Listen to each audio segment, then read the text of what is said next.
Hello again, friends. Welcome back to another fantastic Sunday night here with the Fake Nerd Podcast. It is episode 318, and we're here to talk about some screamies, if you will. Scream 6 is in theaters, and boy howdy, we talked about all those movies, so it only makes sense to talk about the newest one. We got so many Ghostface in this new one, it only makes sense to have all of these co-hosts, and we're all back together, the core four, if you will. I got Brandon T. McClure with me. Hello, it was touch and go, but I made it. It is true. You are here with us now. Thank you, Power Department and Tree Department. Ben Magnet. We're also joined by your presence. What's up?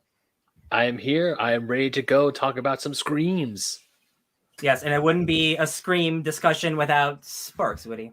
Yeah, I'm back. I haven't done a full episode in 3 weeks. Hell yeah. Wearing a Ghostface shirt in the season. It's always spooky season in this house. We got a horror bathroom, y'all. Yes, you do. Very happy to be back. Can't wait to talk about so much nerdy news. But before we do that, Brandon, do we have any links to talk about this week? We do have some links to talk about. Thank you so much. We have the cinephiles for the Scream films. I've included those in the description below because we are talking about Scream 6, Screevy, if you will, and I figured it was only fair that those films should be represented in the description below. So if you have not seen us talk about those movies yet, why not? Go check Also, them out. my name's Ryan. I didn't introduce myself. Oops. How dare you? It happens. So go check out the Scream films. We busted out all those, and it was a lot of fun, and we get to do this one now. So one could say busting makes you feel good. One could say that. Listen, should they though? Ghostbusters did it, and that movie's PG. So all right, so you can also check those out. Both audio and video are in the description below, as well as 2 Fake Nerds watches, one for The Last of Us. Sparks and Ryan, you guys returned for The Last of Us episode 7 and 8. That's correct, with our friend Pi. That show's great. That show is perfect top to bottom. I can say that right now.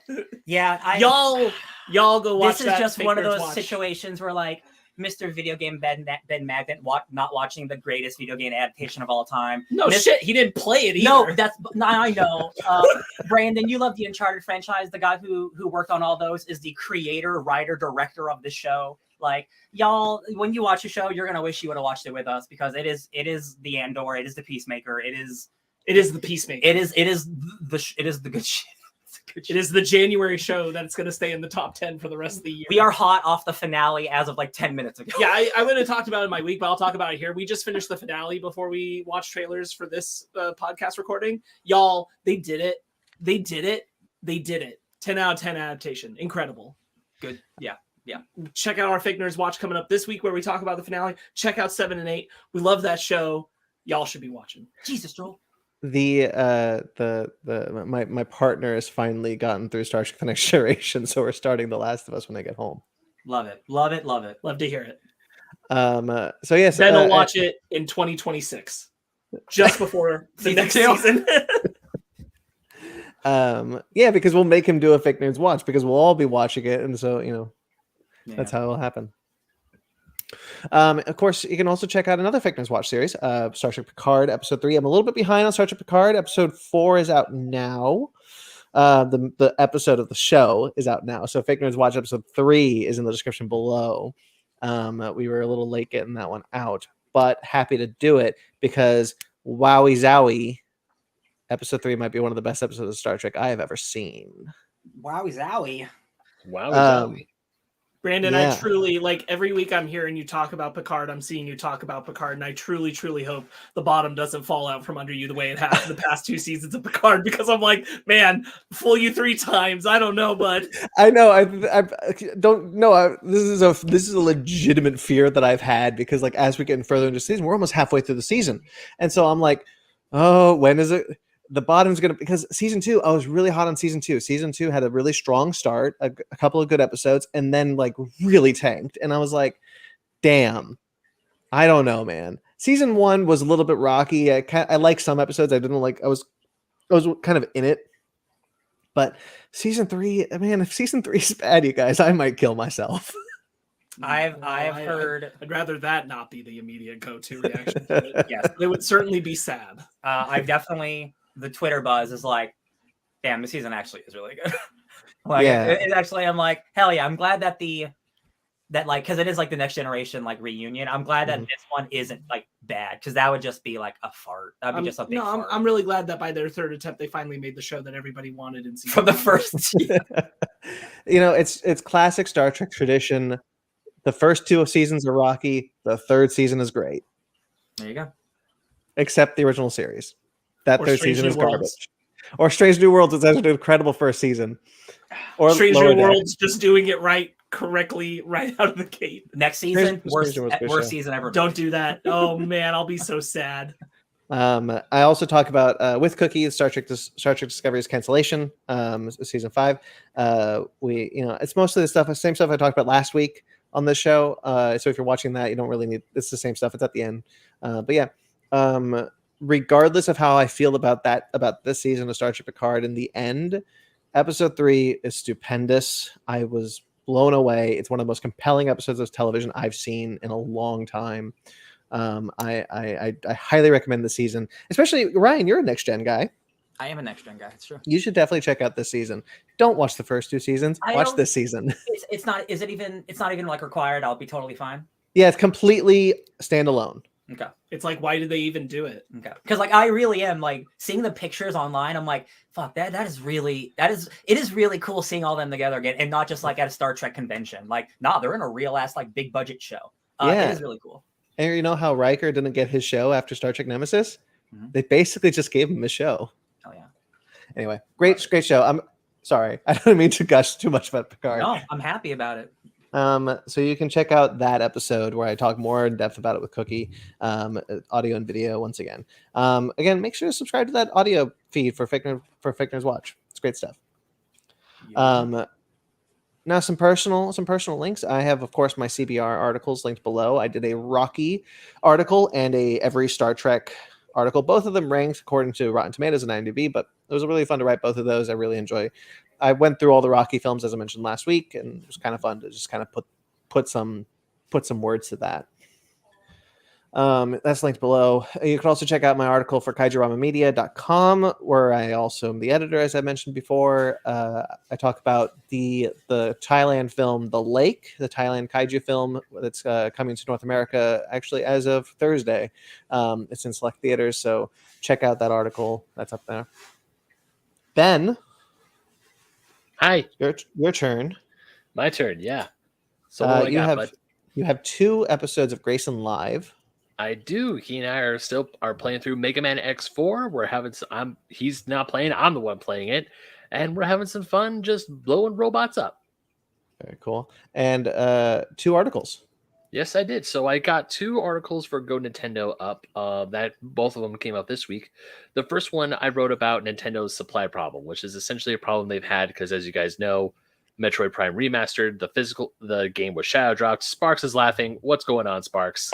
No, it's just really funny because I felt bad because your article came out and then like one day later it was like Amazon, Target, Best Buy, widely available Metroid Prime physical copy, and I was like, timing. Yeah, timing. But I'll actually, funny you mentioned Amazon because I'm looking on Amazon right now. It's not there, except a scalper for $97. Already. I'm sure it's sold out again, but like they were copious amounts for about a week there. Yeah, almost a week. Yeah, and then gone again.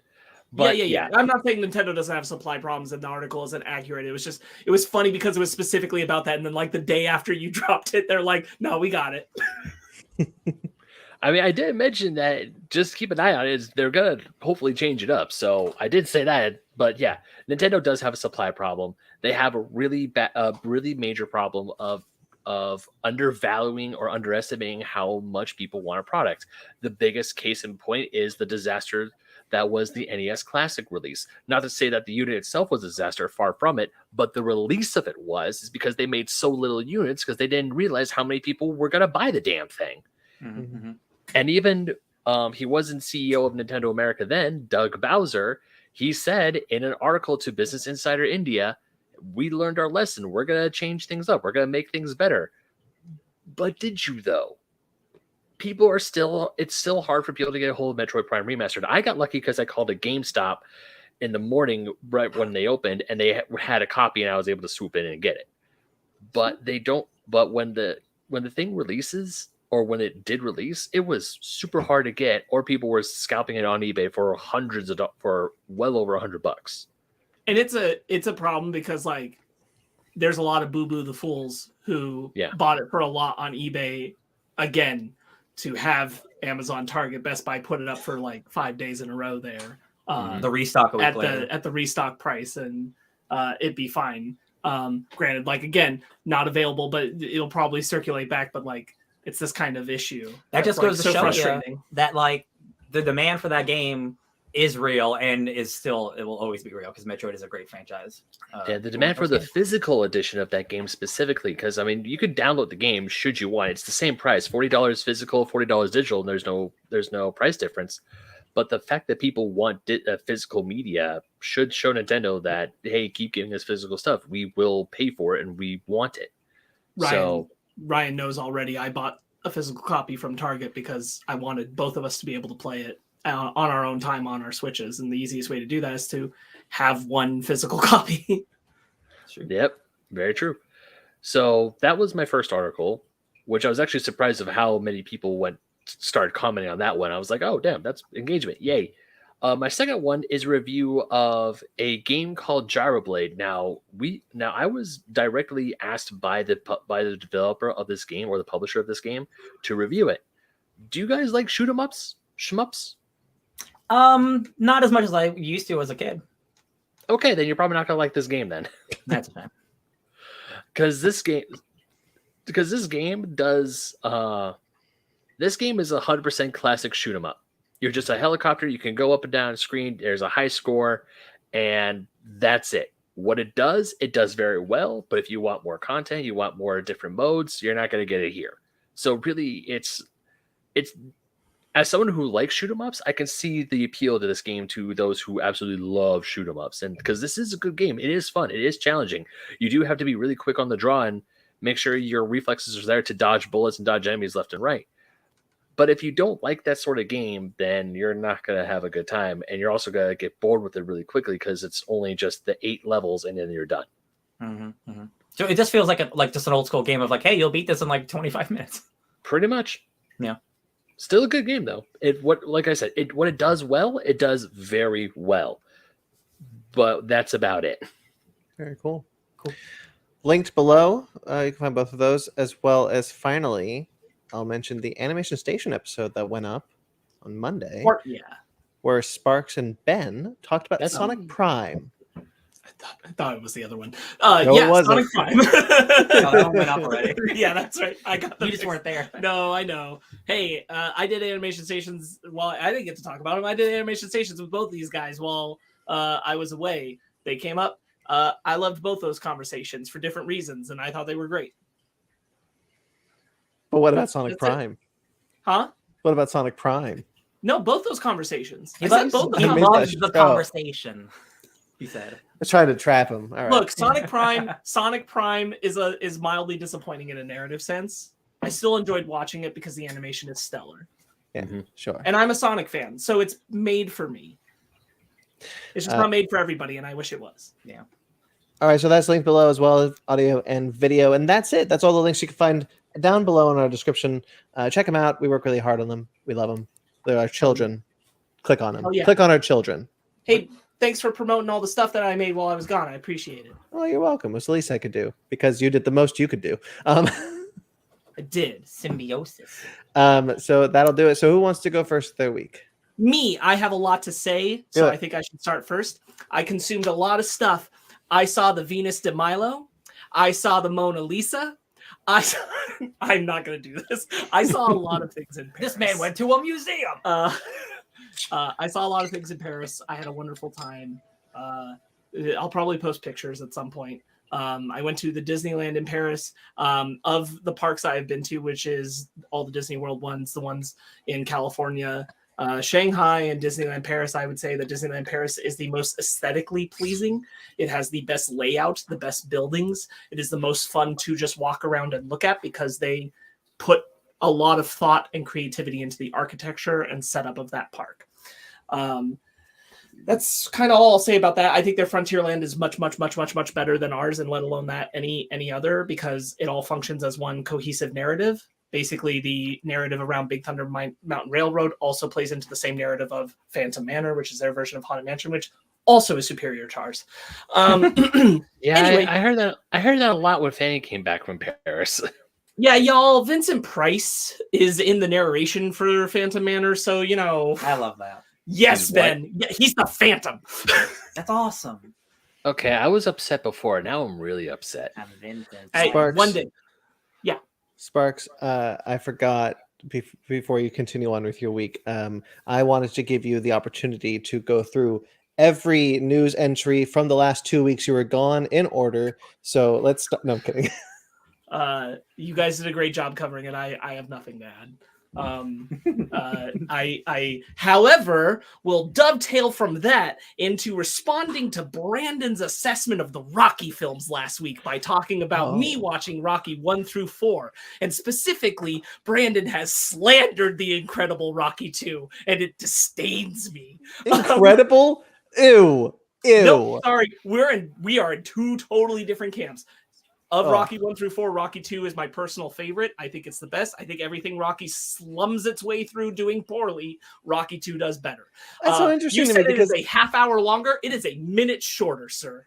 that's so interesting to me because what you say about Rocky 2, I say about what you say about we're opposite completely, because I think what Rocky 2 does, it does the exact same thing that Rocky 1 does, but worse. And you're saying it's the opposite, which I think is interesting. Absolutely. And this might be However, I did say Rocky 2 has a better fight. Well, yeah, obviously. I think that Rocky, to a person watching it in 2023, does not age well. And of my personal rankings at this moment in time, for the 4 films, it's Rocky 2, then Rocky 3, then Rocky 4. I won't say any more than that. That's what it is. That's how I feel. Brandon's entitled to his opinions. I don't think they're wrong. They're just different. Well, I'm curious, what exactly about Rocky 1 rubbed you the wrong way? Oh man, it spends like 30 minutes on the story of Rocky in any way that I would describe that by modern day language, abusively cornering Adrian, which is just gross. It's just gross to watch. It made me functionally uncomfortable. I didn't even want to watch the rest of the movie. Interesting. Yeah. I'm sure by the 70s standards, like not that bad. I'm sure watching it as a kid and not really thinking about it, I would have thought not that bad. She's literally saying no repeatedly to coming into his place, and then he corners her against the door when she tries to leave. Don't love it. I don't think Stallone writes women very well. What are you gonna do? That's so weird, because that's the only time I liked Adrian as a character. She get a lot of play in the later films. You're right, because at that point she has a personality, and then she just becomes, I'm the supportive wife of the heroic male character after that, which also don't love. We can talk about this at another date and time, and I'd love to. I would love to talk about the Rocky movies off air with you extensively. I will give it another chance at some point, because I do think maybe I'm a little harsh. And I think there are some artistic things I could value a little more about it. However, it did things that to a modern mind I did not like. Right. Moon Girl and Devil Dinosaur, Ryan talked about it a bit. We have our animation station. That show is amazing. Really hope you guys take the time to check it out at some point, because I think both of you will love it. I have no doubt. I also read a bunch of comics because of that. So just like Ryan, I read a bunch of Moon Girl and Devil Dinosaur comics. I read the first 16 issues. That's a great comic from the initial run. Really like it. Really like it. Also, we never touched on the news. She's in California Adventure now, and it's awesome. That's cool. In a similar vein of reading comics, I also read Iron Man Big Iron when you guys did it. I liked it a lot. That's it. Can't do wrong. So, that is what it is. You were reading that book before, though, weren't you? I was reading that book before, but I reread it because no. I just mean like you were picking it up. Yeah, but I wasn't here to talk about it, and like that's good stuff, guys. I appreciate it's good stuff. Yeah. Also, on my trip, I meant to try and catch up on the X-Men comics, and I hit the same wall I hit last time, which is that I got to a section in Sword where it's doing King in Black tie and stuff, and I was like, I really should read King in Black. I really should finish Venom. I should do Absolute Carnage. I should just do so I read 4 years in the past now. So I read all of Absolute Carnage and a few other things and Venom and all this kind of stuff. And the thing is, when I say I read Absolute Carnage, I mean I read every single lead-in title, every single tie-in issue, and that event, taking just those 5 issues, kind of fizzles out at the end. The tie-ins and the build-up are some of my favorite shit with the symbiotes ever, because Carnage starts small and he's just killing characters you never think of, who have worn the symbiote. These characters who like nobody's had anything with them for a while. So there was a character who wore the symbiote for like a single issue of a story sometime back when, I forget her name right now, but then she became a Ghost Rider, and Johnny Blaze has to send Danny Ketch to try and go protect her from Carnage, because Carnage is going to come and rip out her spine. And he does, because these are characters who are so minor that you can kill them. Yes. And like, it really made the intensity of Carnage ramping up feel impactful, because you're watching, they do good issues, even if you haven't read anything with these characters before, to make these symbiote characters feel sympathetic, and then Carnage comes and ruins their day. And I have to say, it really stuns me that they did both the lead up issues and then the aftermath issues of the event that are all related to Scream are really, really excellent. And it's a shame that Scream aftermath comic got canceled, because that was when like all the digital first and pandemic stuff was happening. That's right. Yeah. It's a real shame, because they were telling a really great story there. There's one tie-in in particular, Separation Anxiety, which is about the 4 symbiotes that can be like a kind of like a hybrid into each other. And Constructicon. And that one is brutal. It's where they just basically take hostage of an entire family that later the maker abuses. Whew, what fun. I'm having a great time catching up on things I should have read a long time ago. I love it. And then the last thing I'll talk about is that in the interim, since the last time I've been able to say anything I've done, I've been playing a board game called Marvel United, and he played it with me, and it's really, really cool. It ain't that good. It's basically a nice, easy board game. Think, Brandon, like Sentinels of the Multiverse.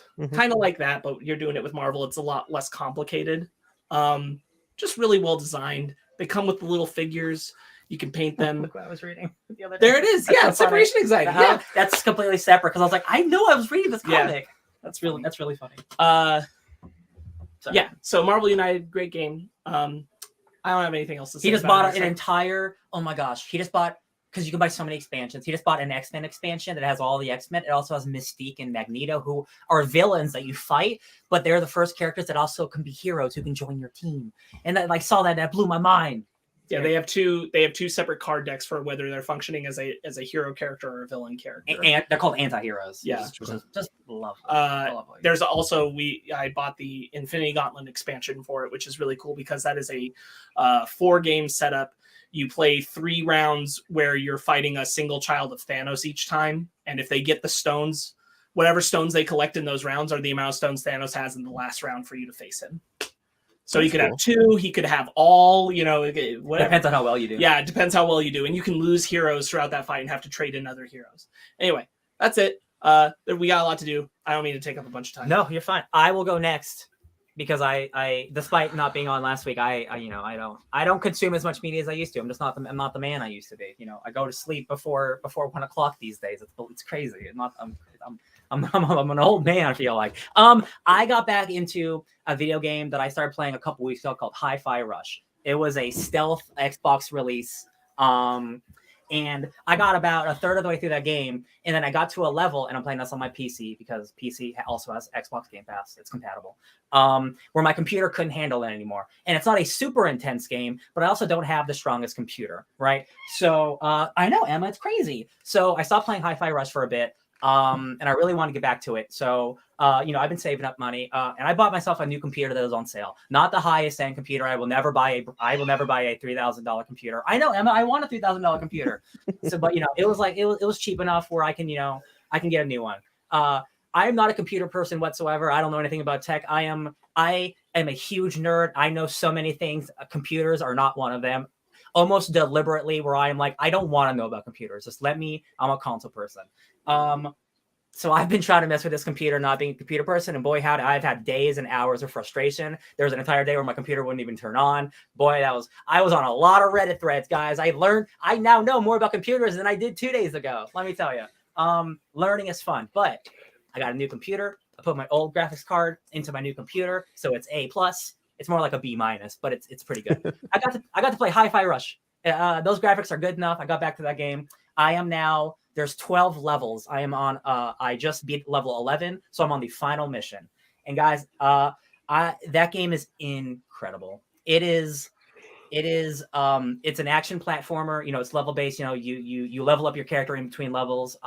It's all rhythm based. So if you hit your enemy on the rhythm, it'll give you like a yeah or a cool, and you can build up combos. The entire world is alive. It's always moving to the beat. So like everything will give you indications of when to attack on beat. And also if you're not rhythmic, you'll be just fine. It's still a great action game. I got to the emotional part of the game and holy shit, it's really good. It's got so much style, so much love and so much passion behind it. Ben Magnet, I want to talk to you real quick. Yeah. It looks like you're already getting sleepy. You're Mr. Video Games. We have a video game channel, and you play more video games than other people's channels than on our channel. So we are going to play Hi-Fi Rush together. Because it's a game that you will never play because one, you don't own Xbox. But I know you will love this game because it's a great rhythm action game. It's a great platformer. It's got great anime style. It's got great music that I know you'll love. I think it said Ario on it, so I think Ario Speedwagon might have helped do some music, and I don't think that's true. But I saw Ario in one of the credits, and I'm like, no way, that's Ario Speedwagon from the 80s. But I am so in love with it. I also heard the game was only 6 hours, so I started to play it to beat it, and then I'm like, oh, I'm only like halfway through this game, so I got really excited. So I played like 4 hours over the last couple of days. Great game. If there are worse games coming out this year, it might be in my top 10 because I always like to include movies, comics, TV. I like to include a little bit of everything. So like if there are not that many great games this year, this will be on my top 10. It's incredible. It feels like a PS2 classic, like a Ratchet and Clank style return to form. Love it. All right. Yeah, it's honestly been like I know Emma really wants attention right now. I want us to play this game so bad, Ben, because I think you will love it. There's a song called Invaders Must Die by The Prodigy. It is a super dope, great electronic song. And there's an entire level, like a 30-minute level that uses that one electronic song and uses it throughout the entire level. And it's one of the hypest. It's like the hypest level I've played like in a long time. And then there's like Mozart's Fifth Symphony electronic version where you're fighting a giant wolf and like he's like shooting music at you. It's like a Doctor Strange battle, but a cyberpunk version of it. It's just incredible. Like every level is so unique and fun. And I'm so glad I got my computer fixed or got a new computer, to be able to play this game. Or I could have just played it on my crappier Xbox, but I didn't want to do that. I wanted it to look a little bit better. So that's me, just loving Hi-Fi Rush. I can't wait to play with Ben because I'm going to force him to do it. You heard it here first. Basement Arcade, Hi-Fi Rush, incoming. It's true. We need more video games on our video game channel. That's true. Yeah. I've been meaning to ask, did we ever finish Mortal Kombat 11? I have no idea. No, there's one more to come out. Okay. Unfortunately, it does take a lot of time to edit because we probably have to change how we do our miking when we do that because our volume levels with the game are just constantly like this. So I have to go through and like constantly change the volume levels. Yeah. Sure. So it's a longer editing process than most of our things. Yeah. Editing be like that sometimes. Or was it Mortal Kombat 10? I think it was 10. No, it's 10. Yeah, we haven't played 11 yet. We haven't played 11 yet because 12 is incoming. Yes. So, okay. Which now means we got to. We got to play 11. I'm excited. Oh boy. All right. Ben? Okay. My week, not a whole lot of stuff to do. Just going to work, going to the gym, just listening to Spotify, writing articles, all that stuff. But I did play the new Mario Kart levels because those dropped on the 9th, which was the day before Mario Day. And I'm really excited for the upcoming DLC, not just for the new tracks, because they also essentially said, hey, here's the number of characters we're launching. And it's about like 5 more characters outside of Birdo.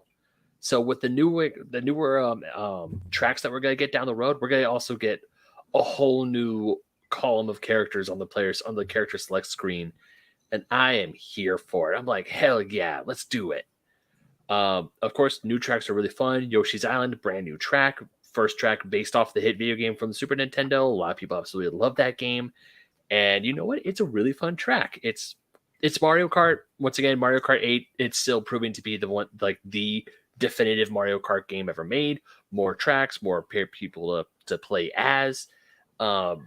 Yeah, I don't need Mario Kart 9 for a good long time. I was playing it for like 3 hours yesterday with friends, and it was great. Besides that, I played a little bit of Metroid Prime Remastered. Not going to say a whole lot. Besides that, game is still kick-ass and awesome.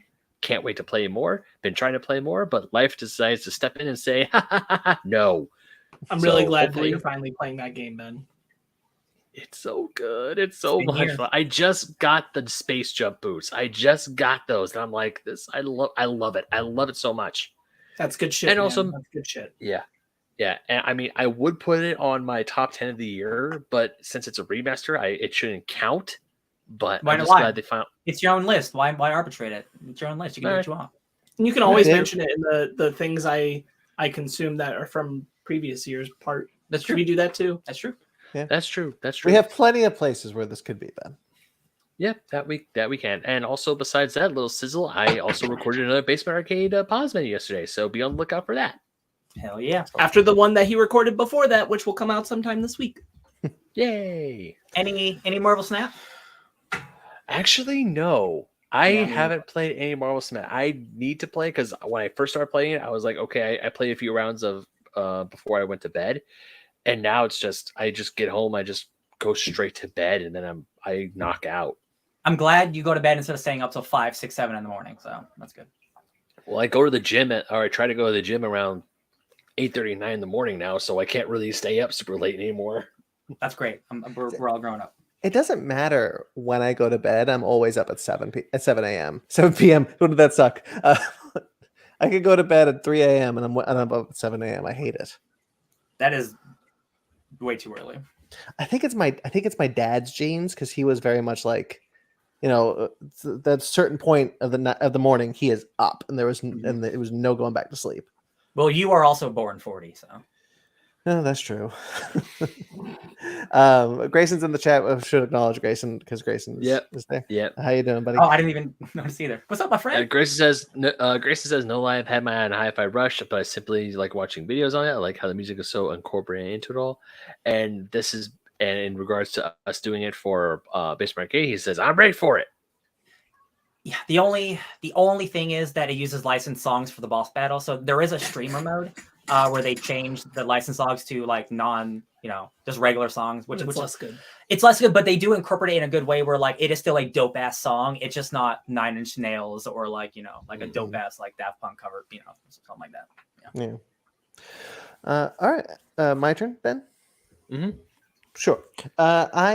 So we alluded to it in the beginning. I went up to take care of my mother's dogs for the week, and the power went out because there was a bad storm and a tree fell down right next to my car. Thank goodness it didn't hit my car. So my power's been out for a few days. But I did do a few things. I watched History of the World Part 1 before the power went out, literally hours before. I wanted to rewatch that movie because I was going to watch the show like right after. That movie's really funny, guys. Mel Brooks is great, but half of that movie, I think the first half is a stronger, funnier movie than the second half. But I've completely forgot about the Jews in space joke, which I'm so glad I rewatched that movie for. Mel Brooks, wonderful. I love him. I watched the Marvel Assembled for Wakanda Forever. That dropped a few weeks ago, I think now. So I watched that. That was pretty good. I really enjoyed listening to the cast and producers and Ryan Coogler talk about constructing the movie and kind of there's a lot of talk about Chadwick and removing T'Challa from the movie, and I thought there's some really valuable stuff in that special that I really enjoyed. It was one of the stronger ones, I think. Interestingly, Kevin Feige's not in it, but Nate Moore is. He's in it a lot these days.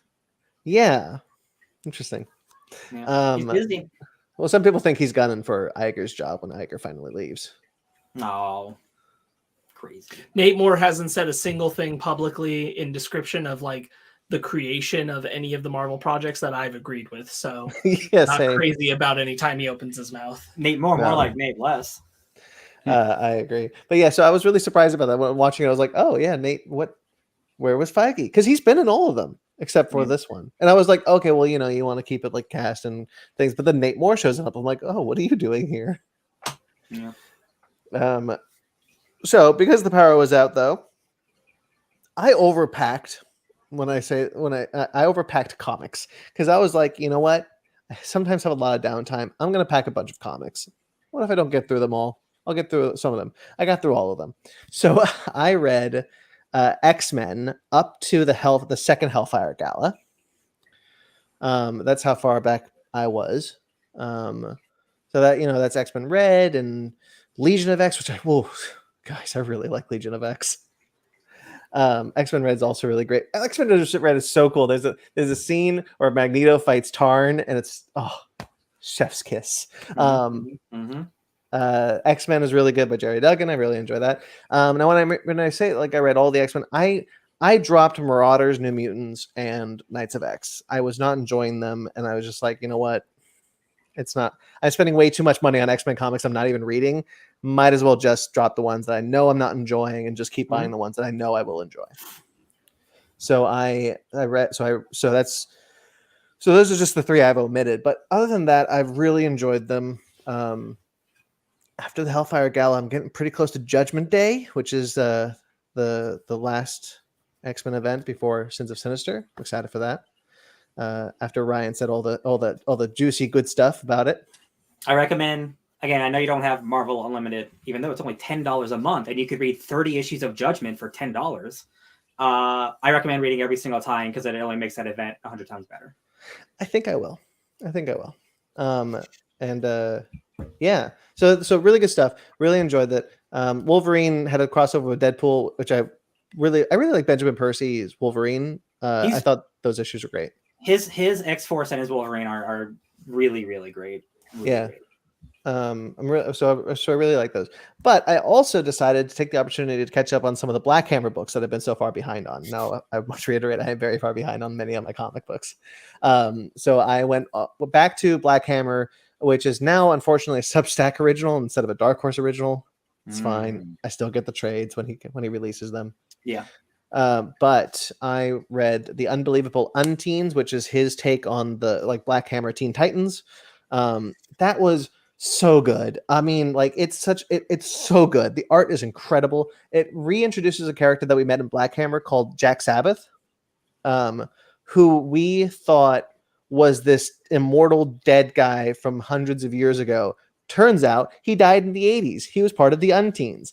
And so that was the big reveal, is that Jack Sabbath was like, oh, I thought I was dead for 100 years. And I helped Abraham Slam find himself. But then I realized, oh shit, I haven't been dead for 100 years. I've been dead since the 80s. So he goes to find the rest of the Unteens, but they all don't remember what happened anymore. And now the Unteens is a very successful comic book that is being written by one of the members who doesn't remember that she was part of the Unteens.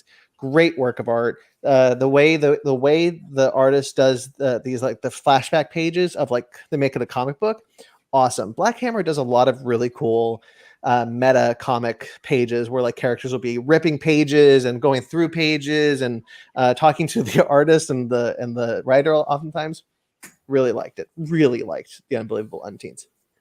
Only 4 issues. Highly recommend. And then I finished Black Hammer Visions, which was an 8-issue miniseries, which had a bunch of different writers do a single issue. So it's Mariko Tamaki does an issue, Scott Snyder does an issue, and they do various characters in the Black Hammer universe. There's one about Cthulhu, who's a plumber with Cthulhu's head on Cthulhu's head. He's very fun. I like him. One of the coolest ones was actually issue 8. I really like because it was Scott Snyder writing, who I think is a really underrated Black Hammer character that doesn't get a lot of play, which is the Horseless Rider. He's think Jonah Hex meets Deadman. So a ghost Jonah Hex. really cool character. And so Scott Snyder does his origin story in Pages of Black Hammer Visions, and it's awesome. Like it's so cool. I'm really glad I went back into the Black Hammer universe. Really like re-solidified why I really liked that world in the first place. Love it. That's it. That's all I got. All right, Love it. All right, so we go into our bread and butter. let's get Ben eating.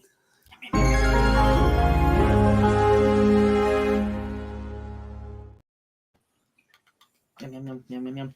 It's hard to fall asleep if you're eating. Bread. All right. Some sad news up top. Oh, later. Some sad news up top. Chaim Topol, an Israeli actor best known for his role as Tevye in Fiddler on the Roof, the film adaptation of Fiddler on the Roof. He was also Flash Gordon. He was a Bond villain in For Your Eyes Only. He passed away this week at the age of 87. I believe he was also in stage as well as film versions for Fiddler on the Roof. I think so. I know Zero Mostel was the original, but I think he... Yeah. He wasn't was the him. original, but I believe he did do like stage and... I think so too. I definitely remember him from Flash Gordon, and I definitely will always remember him as. Yeah. Yeah, I can't tell you how many times I watched that song on YouTube to prepare for my audition when my high school did Fiddler on the Roof. Oh hell yeah! Yeah, All I the- remember doing. Yes, I remember I was Laser Wolf. you related? Oh, I remember okay. you were Laser Wolf I thought you would. because we were in that together. I We was were. Perchik.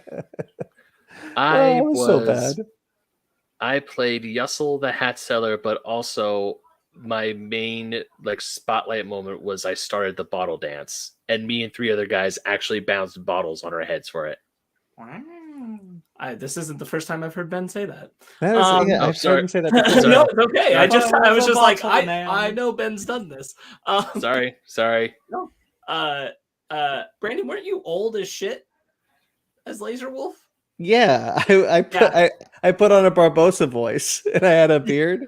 Yeah, I remember that. Yeah. Oh, now I wish I would be able to. I could see this. Well, so I was Laser Wolf for the first week, and then the second week I was random guy number 7 because there was problems with my grade and I had to step down for a bit. Oh, okay. Yeah, you had to have good grades if you were going to be in that show. I mean, I'm pretty sure my teacher said you had to have good grades, but knowing her, she didn't really check. Anyway, so it sucks. 87, not bad though. No, it has a legacy, a big legacy for a bunch of theater kids and sci-fi nerds. So Yeah. Yeah. Before we move into other things, I really quickly just want to touch on the Oscars because I thought there were some incredible wins, such as Brendan Fraser winning for Best Actor, Michelle Yeoh winning for Best Actress, and Ki Hyo Kwan winning for Best Supporting. best support. Jamie Lee, I'm happy she won, but I don't think she should have won. No. That feels more like one of those like, oh, you deserved one from a long time ago, so we're gonna give you one now type of things. Yeah. But so did Angela Bassett. No, I agree, but like, And Yeah. I don't even know for sure if I would have said Angela Bassett should have won, but I don't think it should have been Jamie Lee. no, especially As like, much as I like Jamie Lee Curtis. at least Stephanie. I should have was- got that award. Honestly, I was gonna say either for supporting actress, I was gonna say Jamie Lee or the daughter from Everything Everywhere All Stephanie at Once Sue, yeah. Stephanie Yeah, Sue. because she was nominated, and I was like, I really want her, but I told myself I wasn't gonna be upset if Jamie Lee or Angela Bassett won. My pick was Angela Bassett personally. I think she should have gotten it. So I was really shocked when it was like Jamie Lee Curtis. I was like, oh, really? It's man, this is like this was like I know like Sparks and I's like favorite movie of the year, but like Yeah. like it's swept most Good. award shows it went to. Like it's like won more awards than a lot of other movies. Like, and that's really impressive considering it's a multiverse sci-fi movie about love. Like it's a real ass like crazy movie, and like it's really cool that like I would compare this almost to like a comic book movie. Like it's something like this shouldn't win this many awards. Like Return of the King. Like, man, a fantasy movie won 13 Oscars. What? Like, hell yeah! Like this is awesome. I'm really happy for Everything Everywhere. It won Best Picture, won Best Directing. I'm so ecstatic for it. I also have to say when Ki Hyo Kwan won, I literally shed a tear. I started crying. Same with Brendan Fraser when he won. I was like, these two deserve this more than anyone right now. This is their moment. I'm sure it was lovely. I was watching Scream 6. That's fine.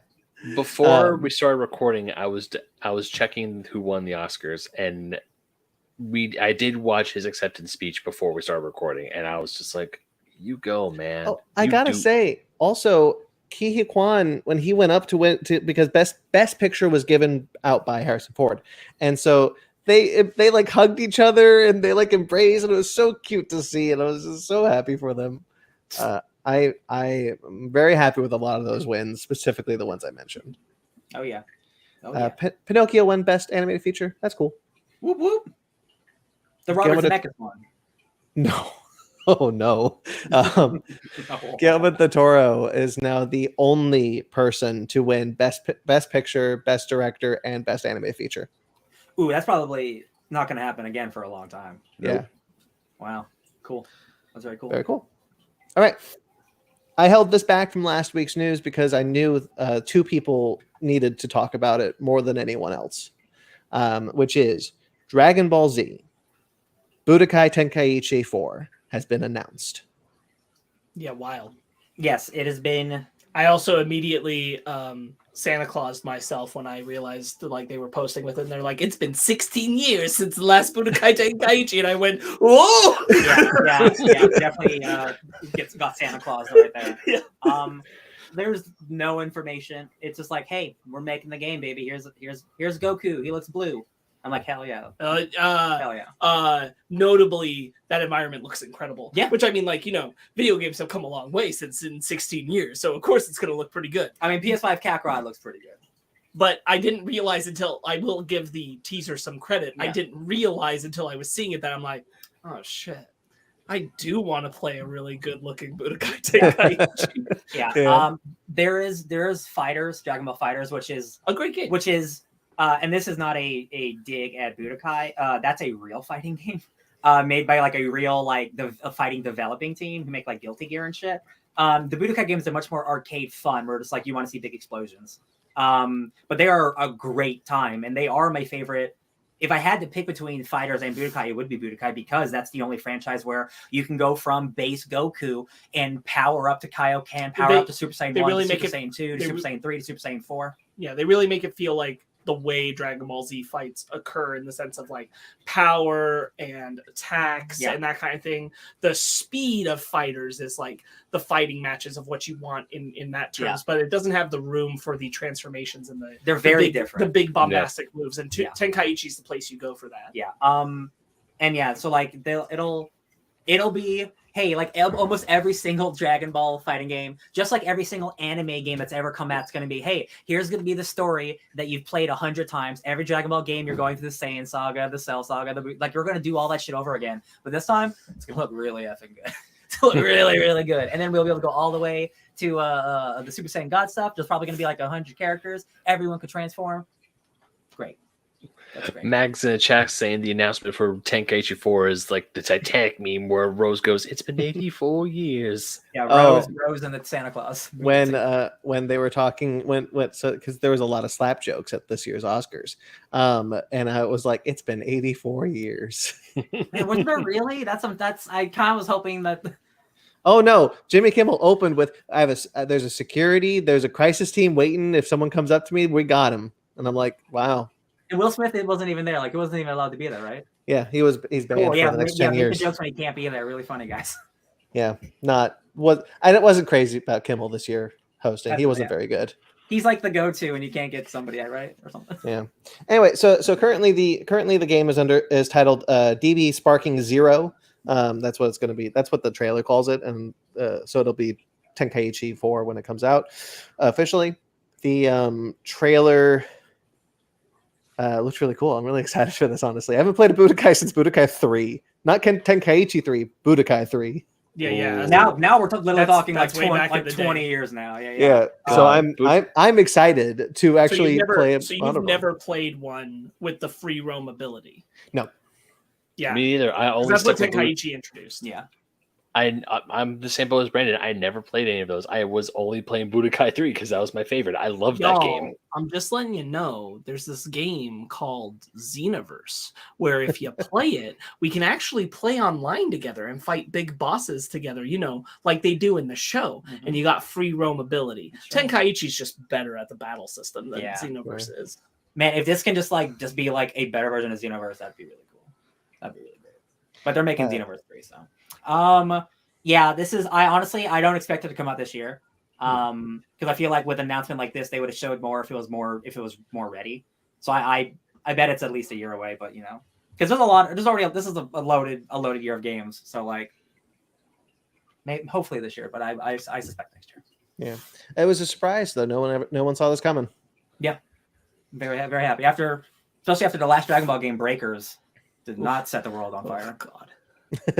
Sparks like, vroom. You don't know where I've been. I sent him a picture. The game was on sale for like $13, and I'm like, and he's like, dude, still not even worth it. We'd have to get 7 people together, and I'm not gonna. Yeah, and I'm like, not even like no. Wow. When it's free to play, we'll maybe test it. All right. Talked a lot from me about the Creed franchise last week before in the news. So there's some news here. There's no spoilers here for anyone who's not seen Creed 3. There's no spoilers here. It's all of us here. But the Michael B. Jordan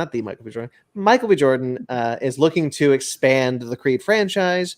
This was something that Irvin Winkler, who is the producing partner for Stallone on all the Rocky films and the Creed films, has wanted to do for a while. If you guys remember, MGM has been bought by Amazon, and they've been very interested in expanding their franchises into television and multimedia formats. Well, anyway, Michael B. Jordan is currently developing an anime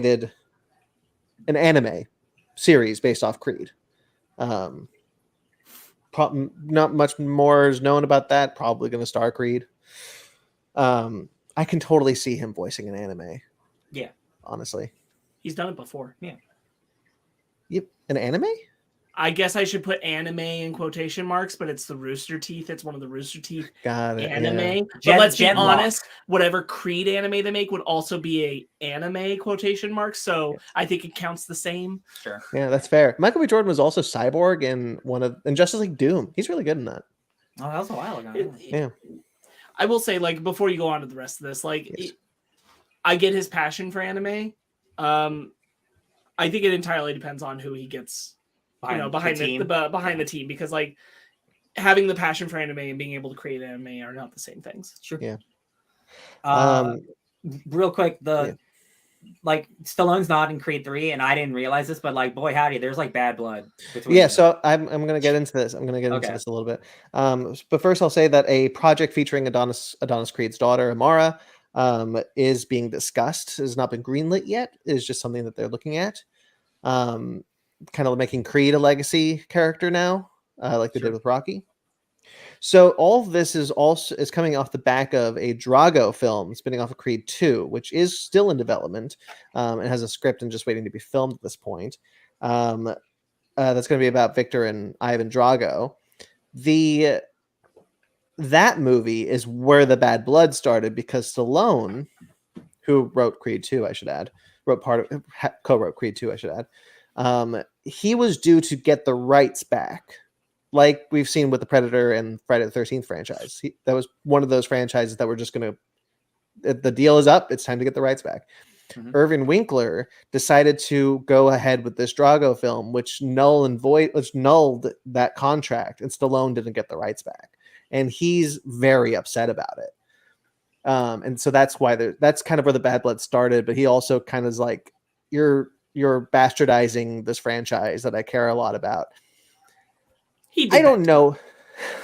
I don't know. Let me just real quickly, as someone who's just recently watched all the Creed films, I don't know if I disagree with Stallone's feelings, but I do always feel like there is room for expansion, no matter what the story is, as long as the passion is there. I do think there is room for it. I watched an interview with him.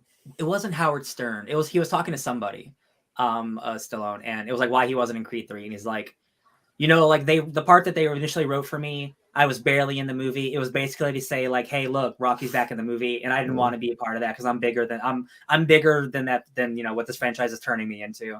So like, I also think he's disinterested in, even though it's like it's the Creed franchise, he still wants to be the Rocky franchise, and I understand that. It's called Creed 3, my guy. Like, you're 80 years old. Like, at some point, like, it's a legacy film at this point. You know what I mean? Like, why can't I have both? Why can't why can't everyone be happy? It's so fascinating to look at the Rocky films and see, like, both Stallone's passion and capability, but also his ego on full display, and how those two things are sitting next to each other. Like a Vin Diesel. And, you know, like... Rocky should have ended at Rocky 3, and I feel pretty good about that, even though I haven't seen the rest of them. And Creed may turn out to be the same thing. I think like you can only stretch some of these things so far. Like Brandon's right about, you know, as long as the passion's there, but passion can be misled and misguided. I've seen the trailer for Rocky 5. Bob Iger agrees with you. And I'm not looking forward to watching Rocky 5 because I watched that trailer, but it's going to happen either way. And Rocky 4, like, I feel there's so much...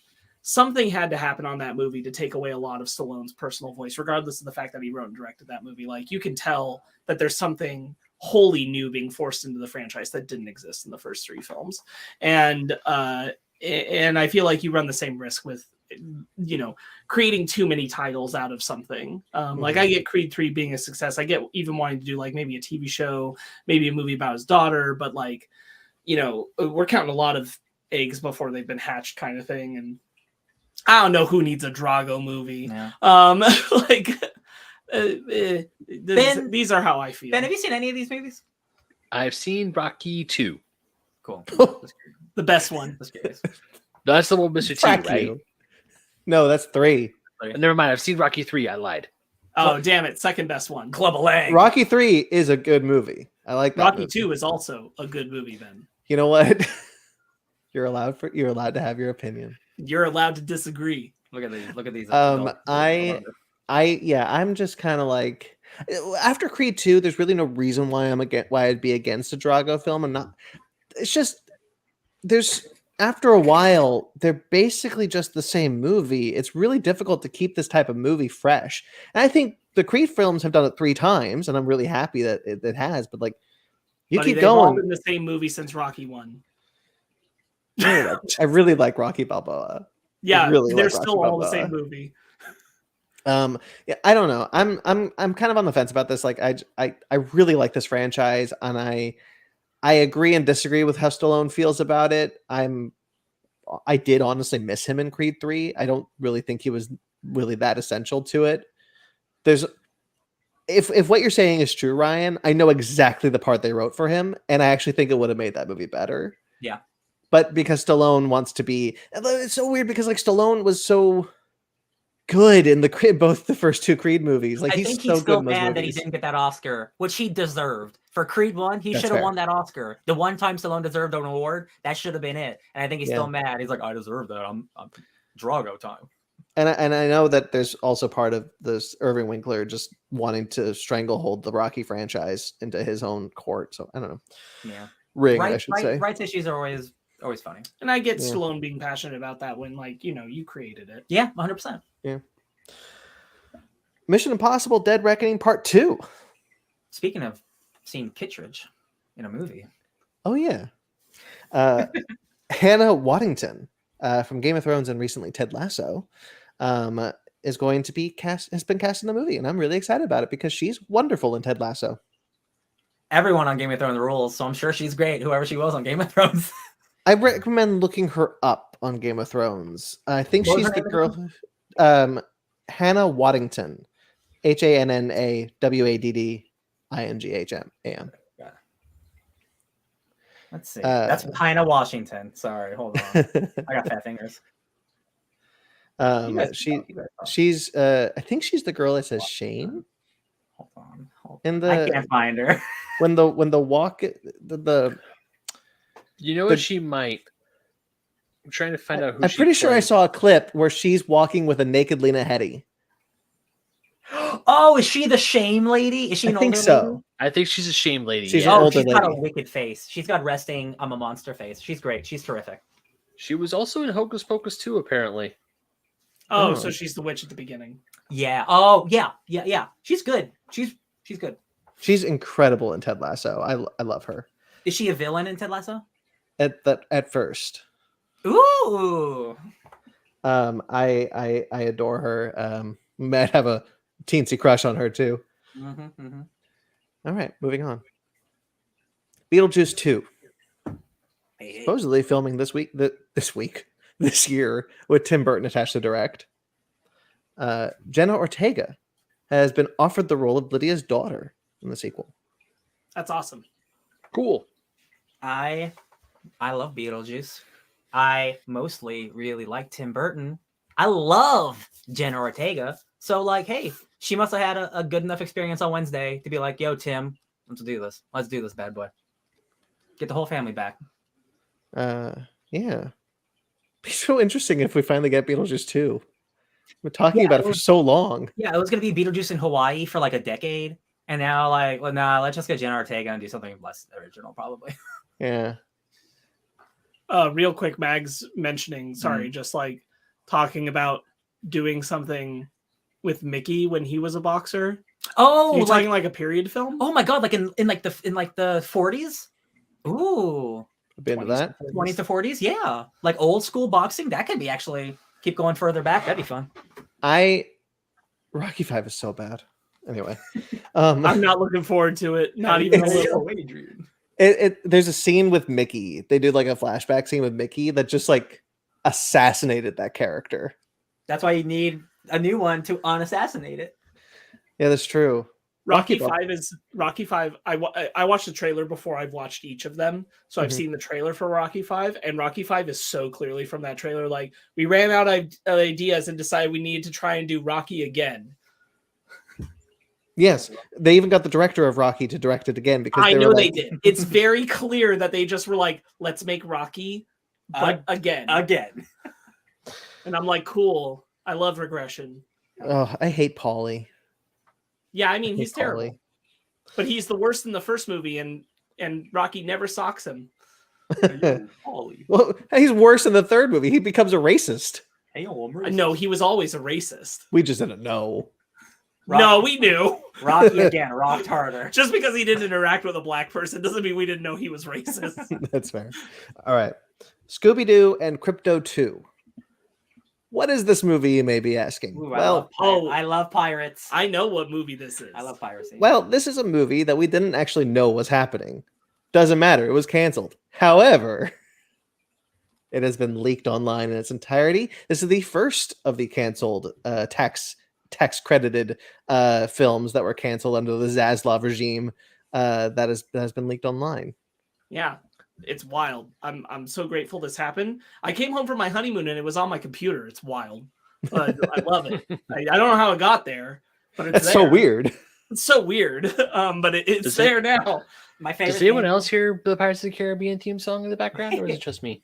My favorite thing about the modern era is once something is put online, no matter how hard you try to scrub it, you can't. Because once one person has a copy of it, then 2 people do, then 4 people do, then 8 people do, and then 40 million people and do. People for the past week have been doing reaction and review videos. I'm like, man. Yeah. It only took me 2 pages of a Google search to find it to download. I'm like, damn, that wasn't that bad. That was that hard. I'm freaking Zaslav. I would have loved to see this movie. I know I can. I didn't know a crypto movie was happening with Scooby-Doo. That's incredible. And the Scooby-Doo fan base loves it. So and they don't automatically love every Scooby-Doo movie that comes out. The like straight to DVD kind and all that. They don't automatically love those. We can't get in trouble for Animation Station saying a movie that's not supposed to come out, right? No, we can't. Plenty of other people have been reviewing it. There you go. Yeah. We didn't download it. We just saw it. It's true. It was just on my computer. It was just there. That's what I'm saying. I've heard so many positive things. I've seen clips. I've scanned through it myself, but not watched it. And it looks great. It's very well animated. There's a ton of Justice League references. Lex Luthor has a evil canine companion named Rex Luthor, and I'm really excited about Yeah, it. I'm about it. Also, apparently, the characterization of Lex is apparently like A++. So I'm into it. That's cool. I'm super stoked to watch it. Hell yeah. Next up, Remember Super Batgirl. Pets? Remember Super Pets happened? Yeah, it did happen. I Do you guys completely know forgot. that? Real quickly, do you guys know what the post credits of Super Pets is? Yes. Oh no. No, I don't. It's Dwayne Johnson playing Black Adam's dog and Black Adam. Yeah. Black Adam's dog is like a Rottweiler, but it's The Rock. Dwayne Johnson is also Crypto, yes. And he's also Yeah. yeah.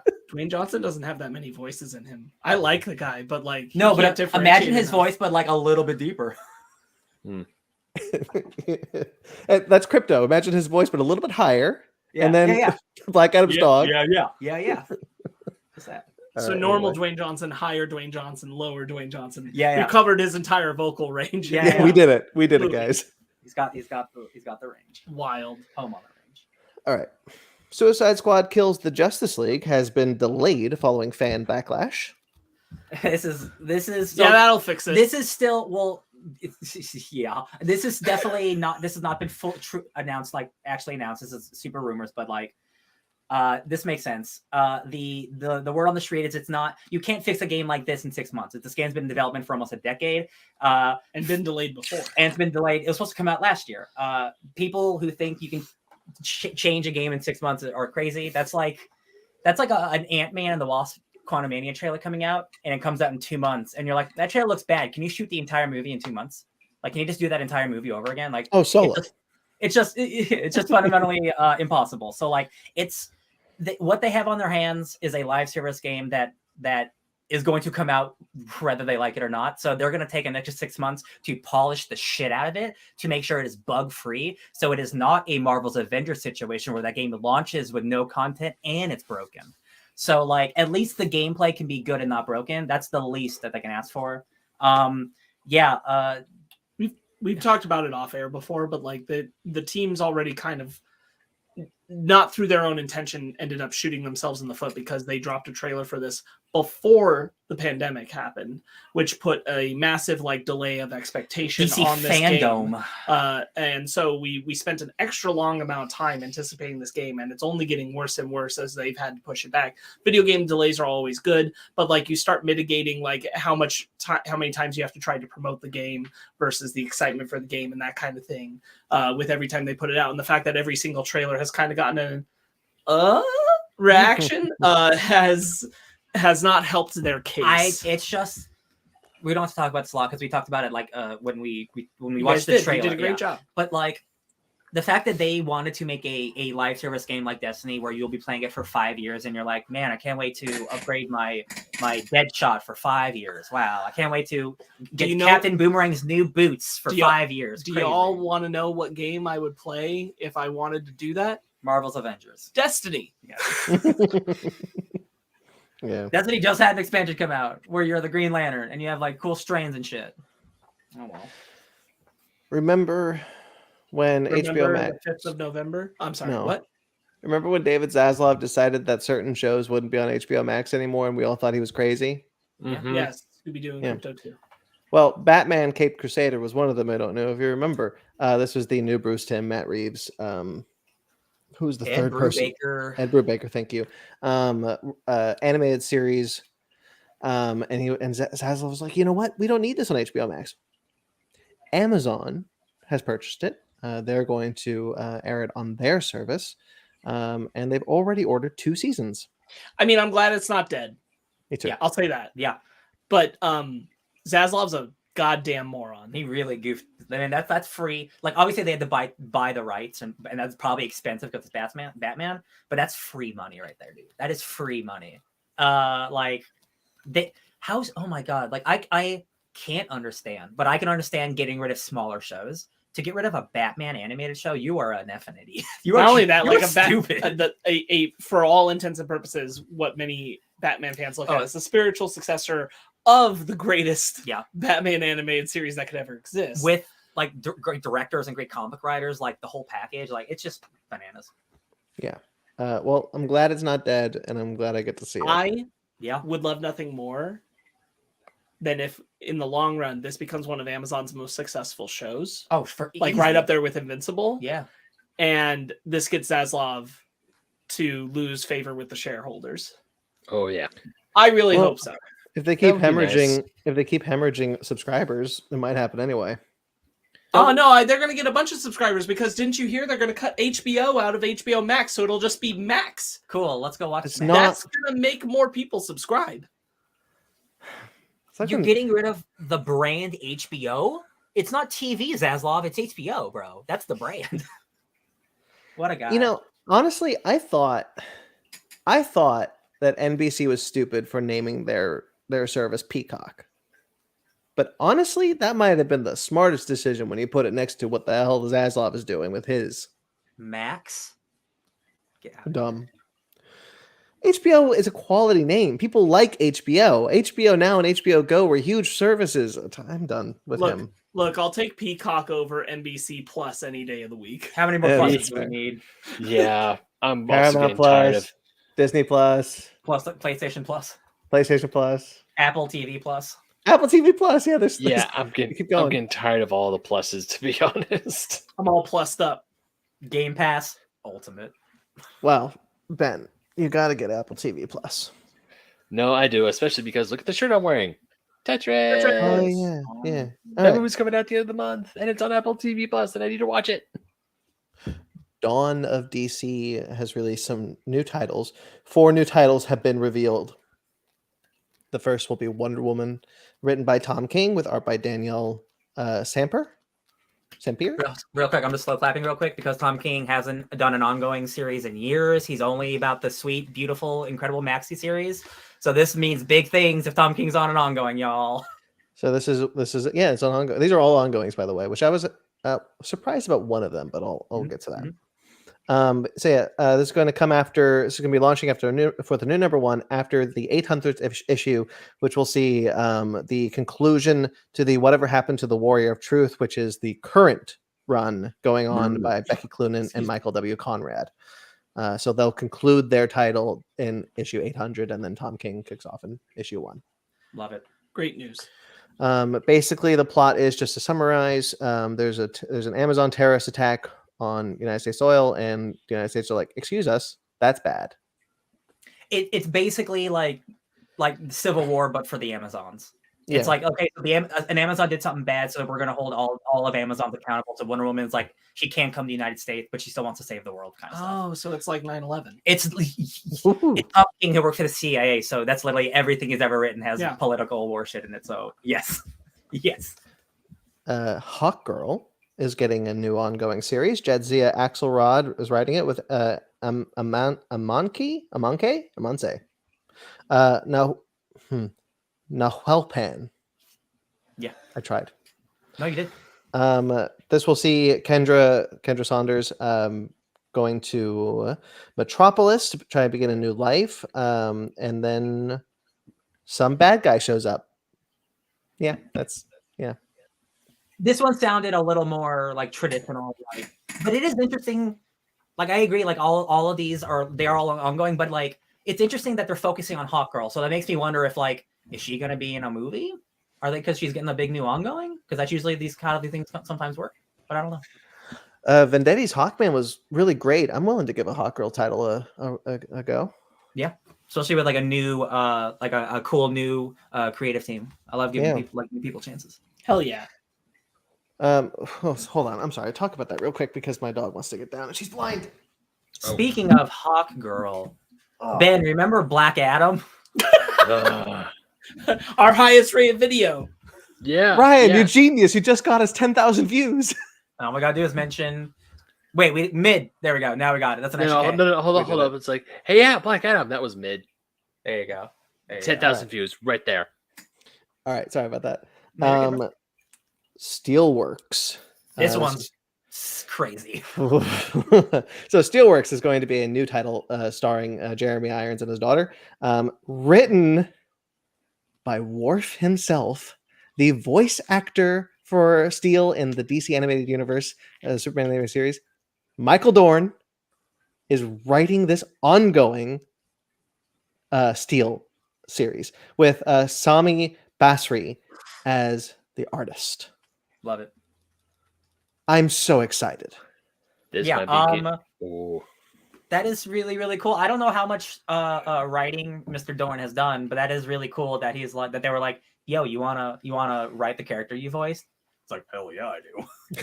It does feel like this wouldn't happen if he didn't have something to bring to the table. Yeah, he's like, I have a story. In the circumstance of like they're trying to put some big notable things they want to take off in the Dawn of DC, and that this is included in that is like, you don't do that if this is just like a random thing. Yeah, we're just thought it'd be cool because he voiced. There's something here. Yeah, that's cool. Oh yeah. So Mistropolis is the city of the future, thanks to Steel, and as bad guys show up. What can I give you actually from this? Well, that's basically it. A lot of these descriptions are just long-winded ways of saying they're in a city and then bad guy shows up. Yeah, I don't think they want to like reveal too much, so they're like, the heroes are back doing their thing. Yeah. Although I didn't know that John Henry Irons was dating Lana Lang, which is in this description. So that's fun. All right. Actually, I want to say in one of the, in Gregory Peck's Action Comics run, that's where they started dating. Gregory Peck. Sir Gregory Peck to Kill a Mockingbird himself. No. That was really funny for a minute. Let me tell you. Greg Pak. Captain Ahab himself. Shut up.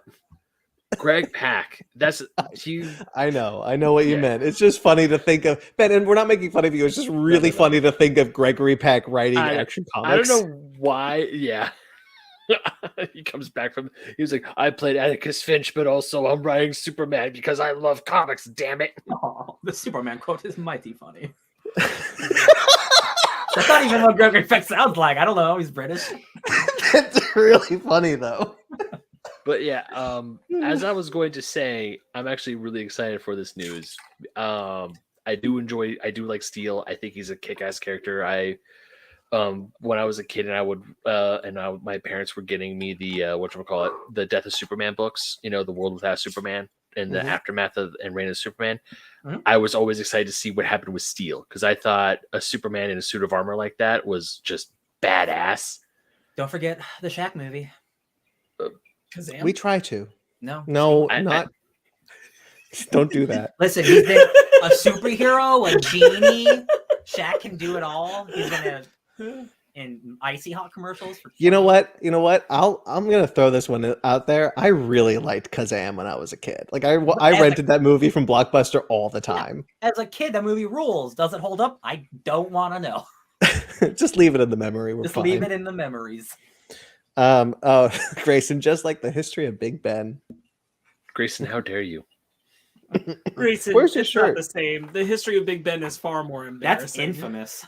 That's genuinely that's genuinely embarrassing. The Gregory Peck thing is just a funny slip up. That's just a fun goof.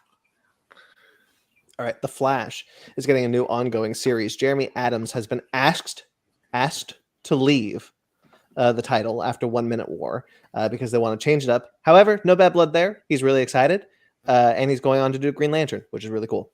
Yeah.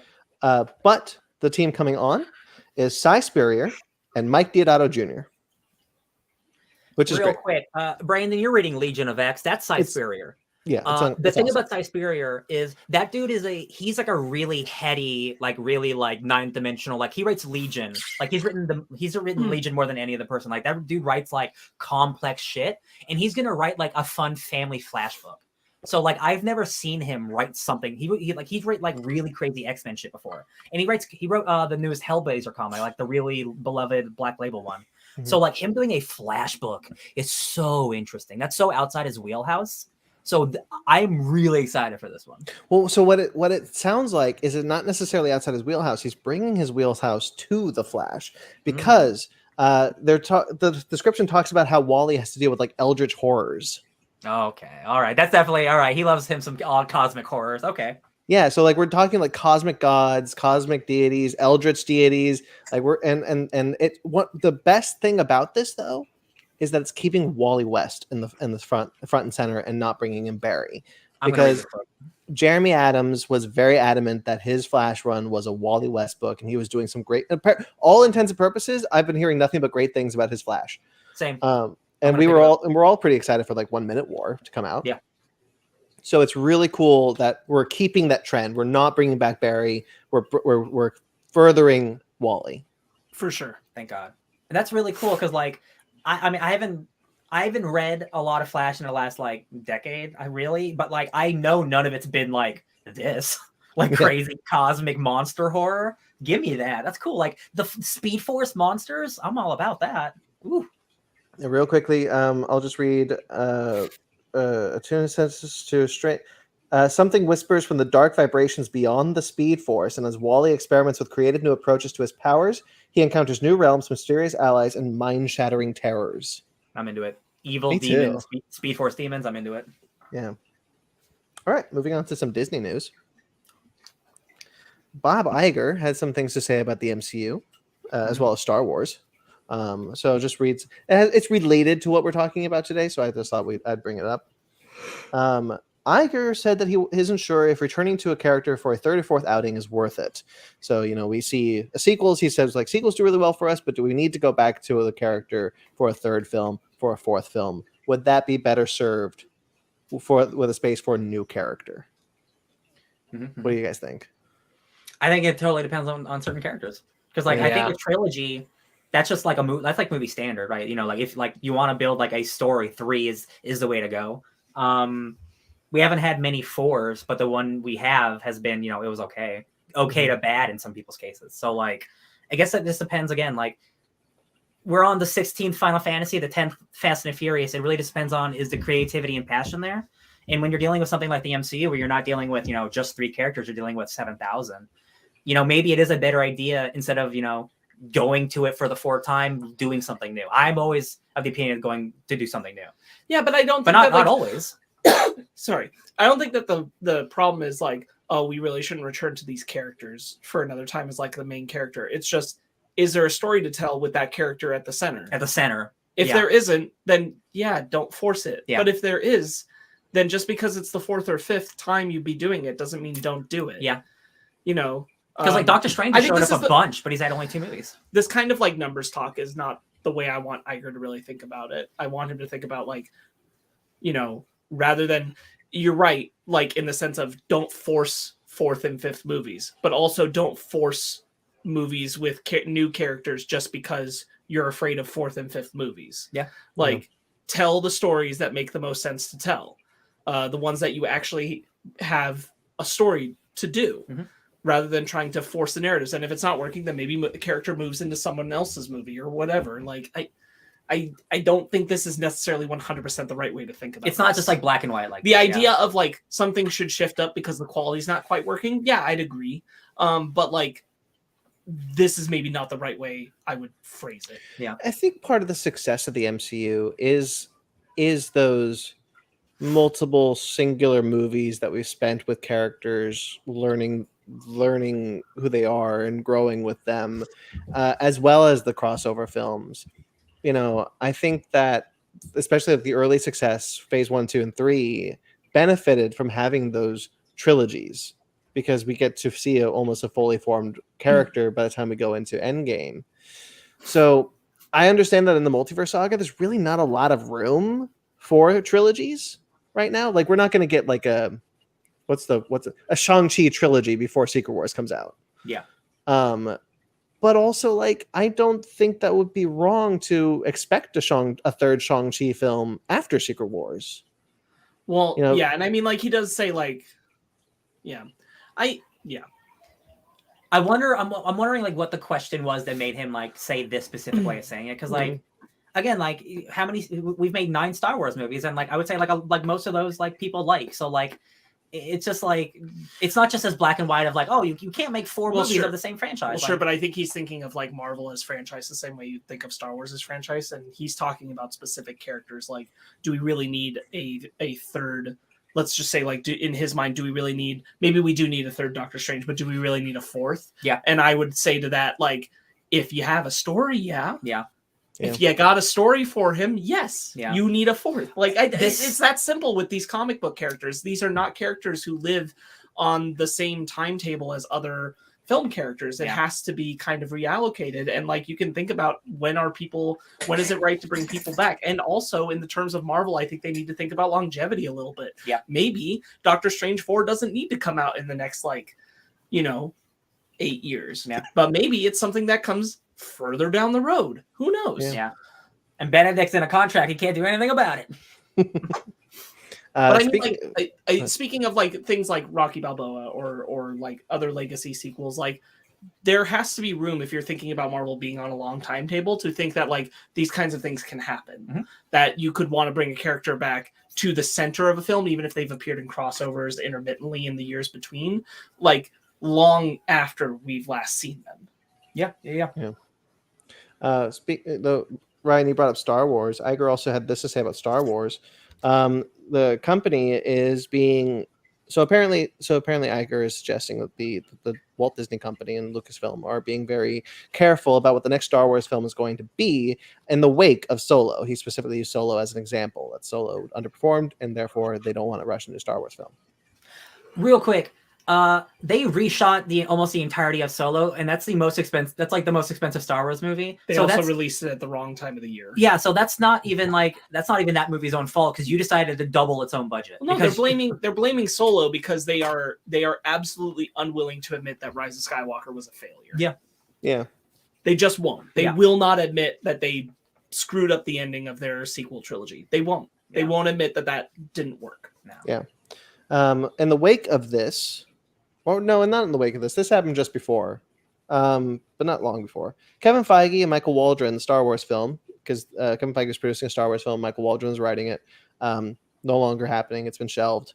And Patty Jenkins' Star Wars film, which we heard she was still working on. Well, not anymore. It's been shelved. That's a bummer. Taika Waititi's film is still in development, and he's likely to star in it. And Sean Levy's film, we don't know. We don't know if that one's still going. Well, I wonder if Taika's is small enough where he can still get to go make his own little silly sizes, Star Wars movie that he's maybe or whatever. Yeah. I mean, also next week we could hear that Taika Waititi's Star Wars film is canceled. 100% true. 100. Yeah.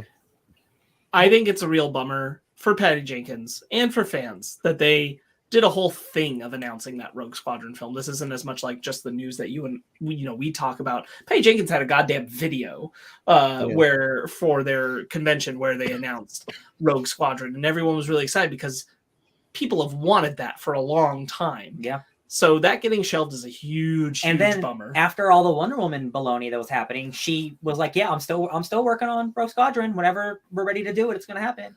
Not anymore. And that's we just don't know what the right stories are that should be movies. I mean, Kenobi was right there, but we just don't know what the right stories are that should be filmed. Well, they blamed Kenobi as a show because of Solo, because they were like, well, movies aren't working. Let's do a show. Sure. Well, and shows aren't inherently the problem. It's just like you gotta give a shit. You gotta put effort. Yeah. You gotta make it a show. Yeah. Andor couldn't be a movie. No, Obi-Wan should have been a movie. Yep. I mean, at least in production quality level, yes. Ooh. All right. What if season 2 had some news? I thought this was kind of cool. So Marvel shared the first look at the MCU's first wholly original superhero called Kahhori. Kahhori. Kahhori. Oh, I looked this up actually. It's not. It's pronounced weird. Hold on. You keep talking. Well, they're going to be featured in an episode of season 2, which is going to deal with what if the Tesseract had fell to Earth and landed in the Sovereign. Who How do you know Sonny? Are you looking at it too? Yes, I am. Yeah. A Native American area, confederacy, before the colonization of America. Got it. Kahorti. So there's no T. Yes. This is their official press release. There's no T in the writing, but it's pronounced Kahorti. Kahorti. All right then. looking right at it. This was their press release. I took a picture because this stood out to me, and I was that's weird. This is cool, and you actually have like the information there, but like they actually like met with like the people of this tribe, and like they got like they made it like as official and as authentic as they possibly can. So it's not just it's the Mohawk Nation. Yeah, the Mohawk Nation. So like so it's not just like a bunch of white people creating a Native American character. So like again, like what if could be like still another for me, like I that first season's baloney. That second season could also be baloney, but at least they're trying to do really cool shit, and I will give them credit for that 100%. That's really cool. I hope second season's an improvement. I do too. I think I've always been curious how long it would take Marvel to create a superhero, and now I have my answer. Wait a second. You said this is the MCU's first original? Yeah. Does so not based on any. Not based on any other superhero character, not based on anything else. This is completely original, built from the ground up. That makes sense. So I was like, what about Layla? But she's based off the Sparrow or whatever. Yeah. Gotcha. Okay. Red Sparrow? No, that was a movie. Scarab.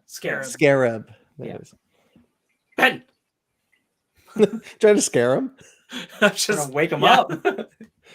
Daredevil Born Again. This will wake him up. Daredevil Born Again, the 18-episode series coming to Disney Plus. John Bernthal is returning as the Punisher. Yay! Awesome. Not shocked. I wasn't surprised. Mike Coulter and Kristen Ritter did not reshare images of themselves at gyms with little devil emojis around the time of this, and although the post about I did see like speculation about Kristen Ritter, but there was no confirmation about her. So I'm just waiting for that for next week. Well, I always figured John Bernthal would return as the Punisher. I didn't think he'd return in Daredevil, but I guess it makes sense. You know why it would make a lot of sense? Why? If Karen Page was there. Yeah. Well, if everybody was there. So anyway, since you brought that up, Elton Hansen and Deborah Ann Wool, who played Foggy and Karen respectively, are not returning to the series, and it is unknown what it is. Ben, it is unknown whether or not their characters will be recast. I don't think either. So the terminology that they have is that the sources could not say whether they were in it or not, which doesn't mean that they're not in it. Just not those It episodes. just means that they are not listed as far as they know. Mm-hmm. Kevin Feige specifically and Marvel is so good about honoring, like, say, like, again, Black Bolt showed up. Like, of all the characters show up, like, getting that guy as Black, like, they're gonna, like, you bring back the Punisher, you're gonna bring back all those other characters. Like, it's only fair to those actors, and it's only fair to the fans. I just don't think those shows. I don't think Kevin's that stupid. Yeah, like, if they're not in the show, that's one thing. But these characters won't be recast. If they're recast, like. Oof. And there's other real quick, Brandon. There's other actors that were casted, and people are saying, "Oh, this is the recast of Vanessa," and I'm like, I don't think they're going to recast anyone. That's crazy. Why would they? So they did recast Vanessa. This is confirmed. Vanessa, she's so good. Sandrine Holt has been cast as Vanessa Fisk. The character was originally played by Ayelet Zurer in the Netflix series. Who is I forget Kal-El's mom, but she was in Man of Steel as the mom who blew up on Krypton, and she is so good as Vanessa. And you need, and again, like this new Vanessa is probably going to be great, but like that Vanessa is so good at being like the evil lady who loves her evil husband. Like, well, and we don't know. It could have been scheduling conflicts too. It's true. That is true. Here's my thing. I'm with you guys. I don't believe they're going to be recast. I don't believe they're in the series though, because I have a feeling that the MCU, for some reason, has been kind of moving away from like normal side characters. Not wholly, because obviously we saw them in She-Hulk. Very happy about that. We're going to talk about that later. But like some of the more kind of high profile stuff, like the non-powered side characters are kind of being shuffled to the side for some reason. I could believe them not being in the show. I don't believe they would get recast. The Vanessa thing does worry me about them being recast, but Sparks is right. It could be scheduling. But my counter is there's 18 episodes. You can't find room. You can't find room for Karen. Real quickly. I'm still kind of real quickly. Just Karen and the actors who play Karen and Foggy have been very vocal about wanting to return. Deborah Ann Wool specifically, even for years, and you couldn't find room in 18 episodes. Well, that's the thing, right? Is that like 8 episodes compared to 18, it doesn't. That's where I'm like, I don't totally buy that they could just not show up in the show. So we know the shooting schedule. It's going to be it's a long ass time. It's not, they're not shooting for 2 months. They're shooting for like an entire year. 18 episodes is a long ass, especially for like hour long shows. Like it could be that they don't show up for the first half of the season. Like the first 8 months of shooting, they don't need to show up. So like, it's just weird to me that if you're doing Daredevil Born Again, this seems like a soft reboot of that entire Netflix thing because we know the Punisher's involved. So like, I don't even think you can pretend like the Netflix show isn't supposed to be, even at some level in the back of your mind, canon, even if they'll never say like the exact details. She-Hulk had the music. Or 1-to-1%. She-Hulk had the theme. Like it's there. Yeah. You can't just like act like it's not. I don't think they'd recast these actors. Yeah. And I don't think that this is the death knell saying that these characters aren't in it. Vanessa, as much as I like her, like she is in the scale of all the in quote unquote important characters, like she is like, you can recast her and that would be more okay than like a Kingpin himself. But like that character is really important, especially in that last season of Daredevil. And I'm like, I want that continuation of like where that final episode was, where all those characters were. And I'm like, as long as the actor's good, I guess I'll be happy still. But it'll depend on if the rumors of who they've cast as Elektra turn out to be true. Elodie Young, it was so good. Here's the thing. I think Deborah Ann Wall and what's his name? Oh, I'm sorry. My thing went to sleep. Eldon? Like Ben. Eldon Henson. Eldon Henson. I think that they defined those roles in a way that, no offense, I don't think she defined Elektra. Sure. And I feel like there's still room where you can kind of redefine Elektra, especially with a middling audience response to her dominant second season.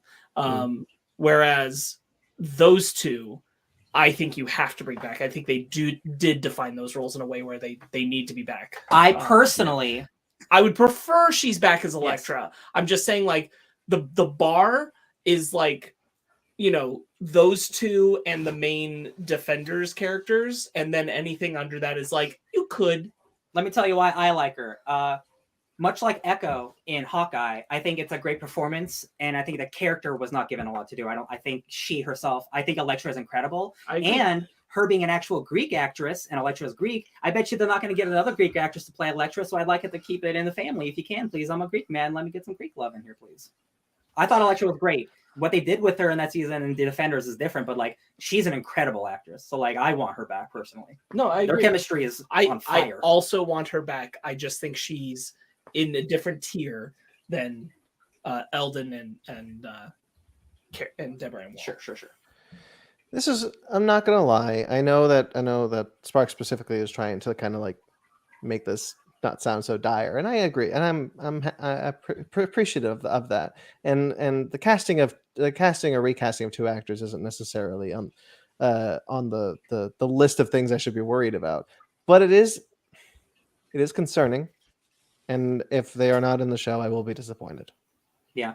And again, 18 episodes is like, what are you doing in that show if Matt doesn't have his homies that are like in all the comics? Like those are people who are in the comics. It's like Superman not having Lois. Like, what are we doing here? Especially with where the series ended, and then you kind of get you get what you think is a payoff in She-Hulk being like, because he doesn't mention them by name, but he does talk about his partners.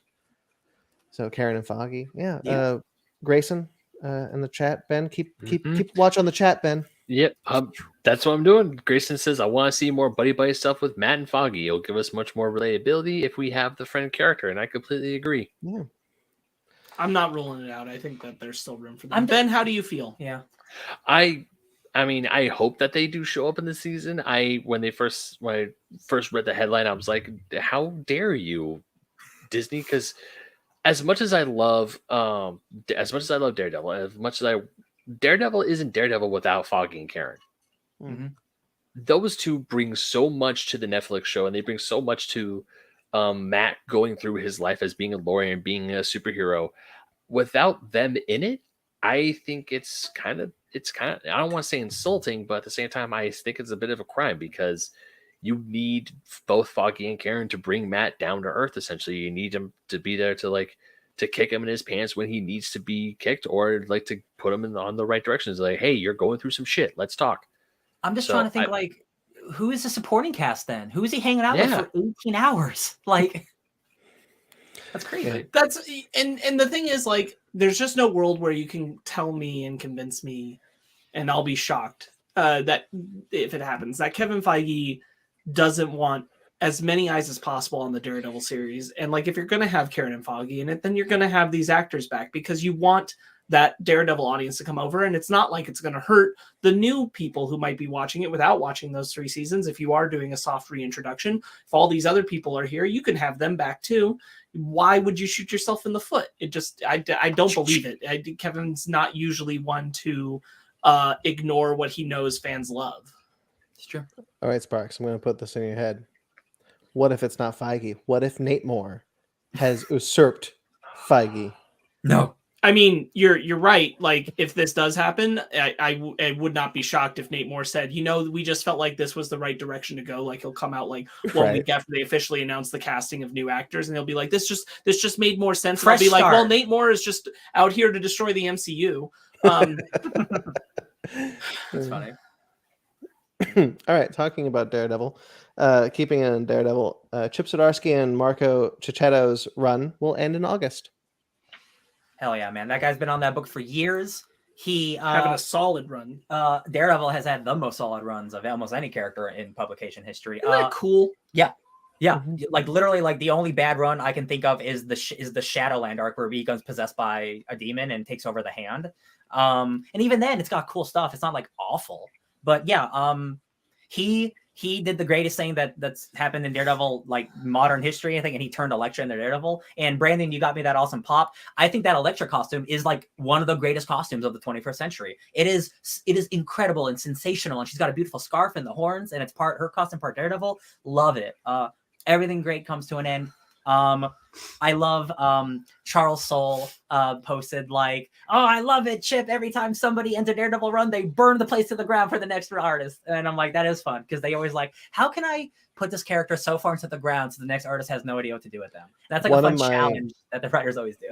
One of my favorite things about Daredevil, I was going to mention that, is that every single time a writer ends their run, the character is in a far worse place than they started, and it became an unofficial game that when you end your Daredevil run, it's got Charles Soule. Not to spoil Charles Soule's ending, Daredevil's dead. Like, Charles Soule kills Daredevil.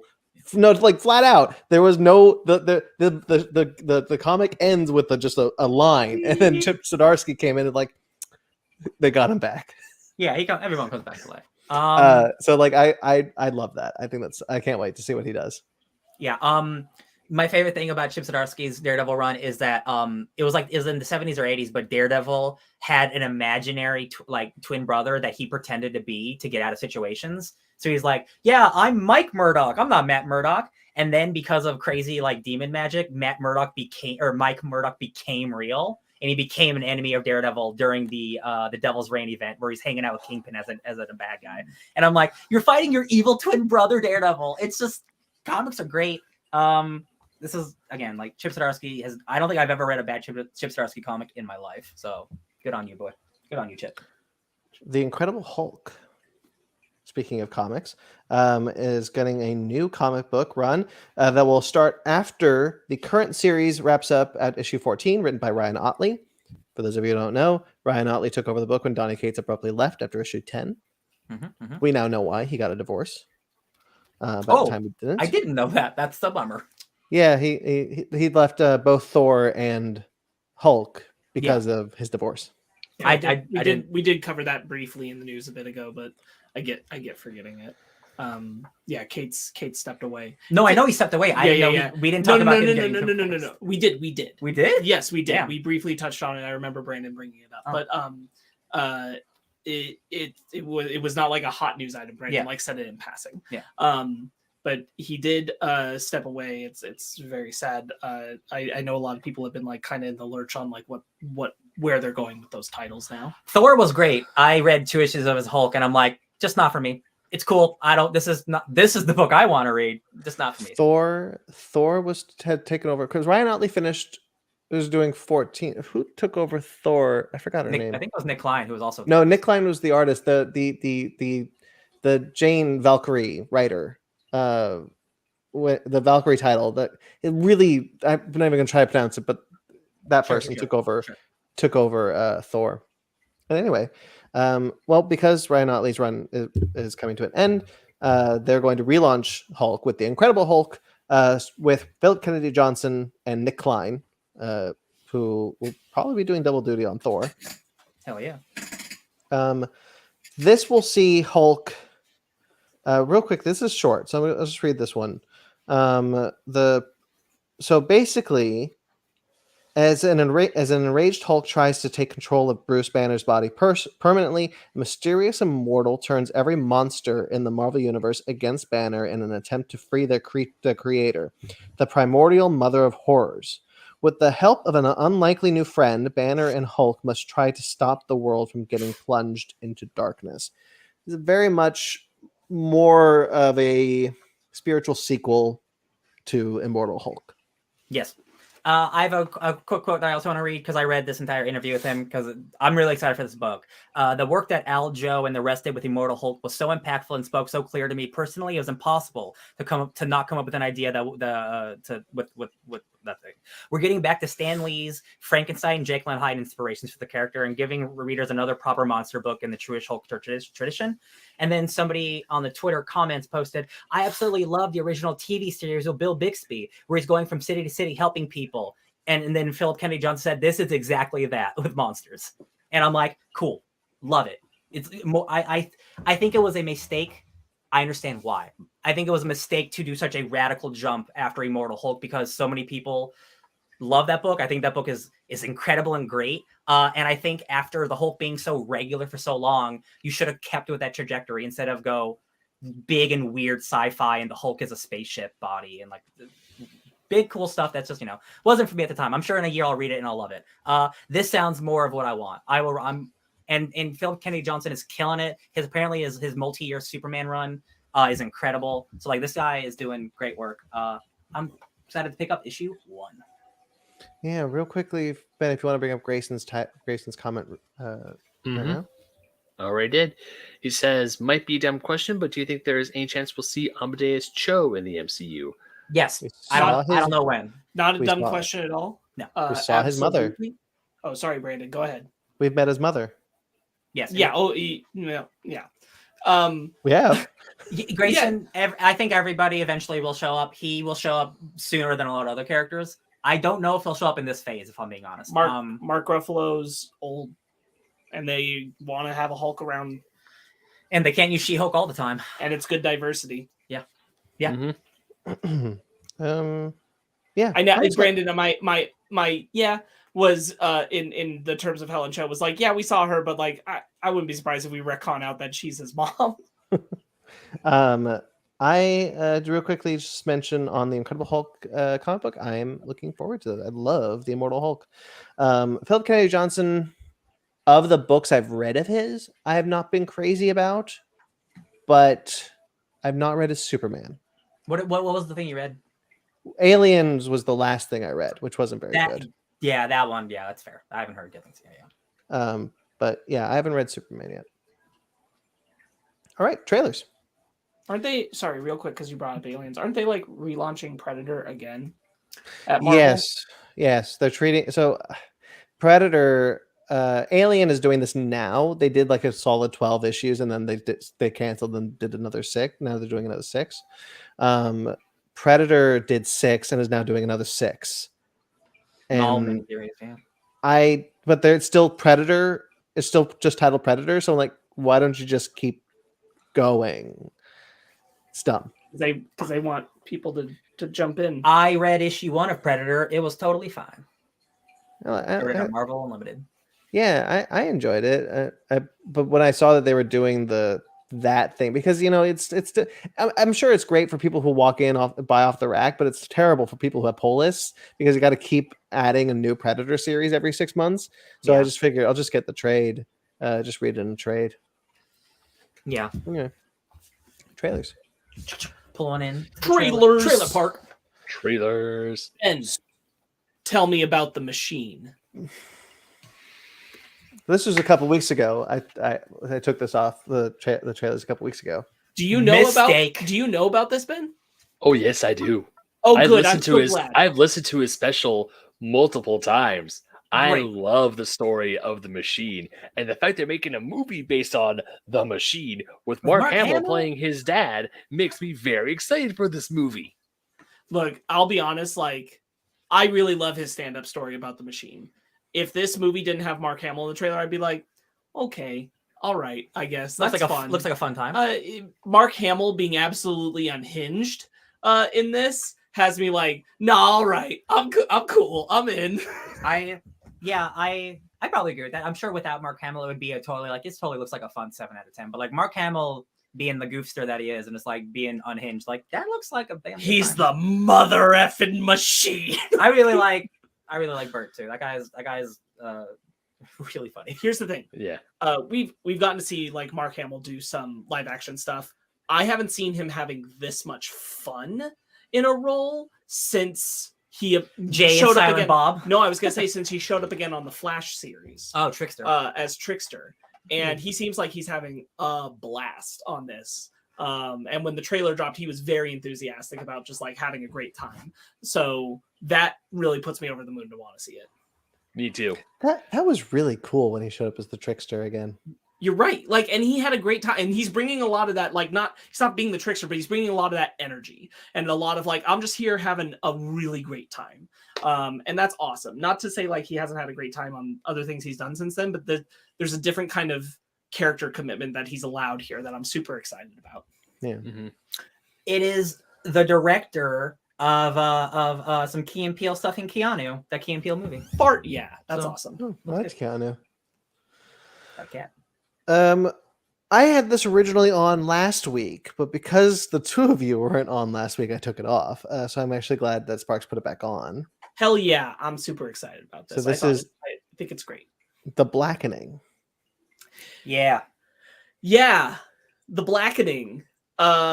Wild. I really hope it's as good as it seems like it can be.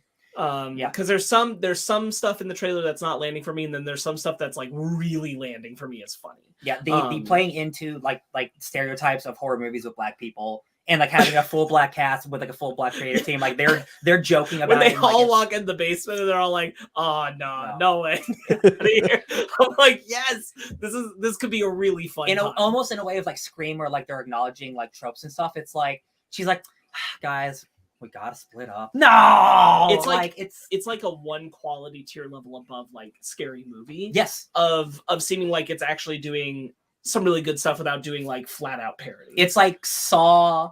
It's like Saw meets like Scream. Like it looks. When they open the board game and it's got the black face right in the middle of the board. Man, yeah, I was like, oh, it's just. I think this game runs on racism. Yeah. Ben. No, I was gonna quote the joke too because that was to me one of the funniest jokes. Or even when they're trying to, when they're trying to. I like that. Like, you can't sacrifice me. I'm gay. Oh shit, he's right. Yeah. Oh, who was and then they're talking. It's like, what? I'm not the blackest. I do this. I voted for Trump twice. and then they all go after him.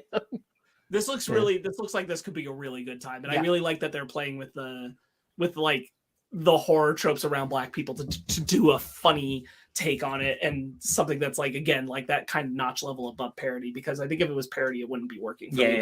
But the fact that it's like quasi sincere but a comedy is taking itself a little seriously. really working for me. I really enjoy it. I'm hoping for the best. It looks like it could be fun. No Hard Feelings. Oh, this looks like just a charming good time with my BFF, J-Law. I'm glad she's back.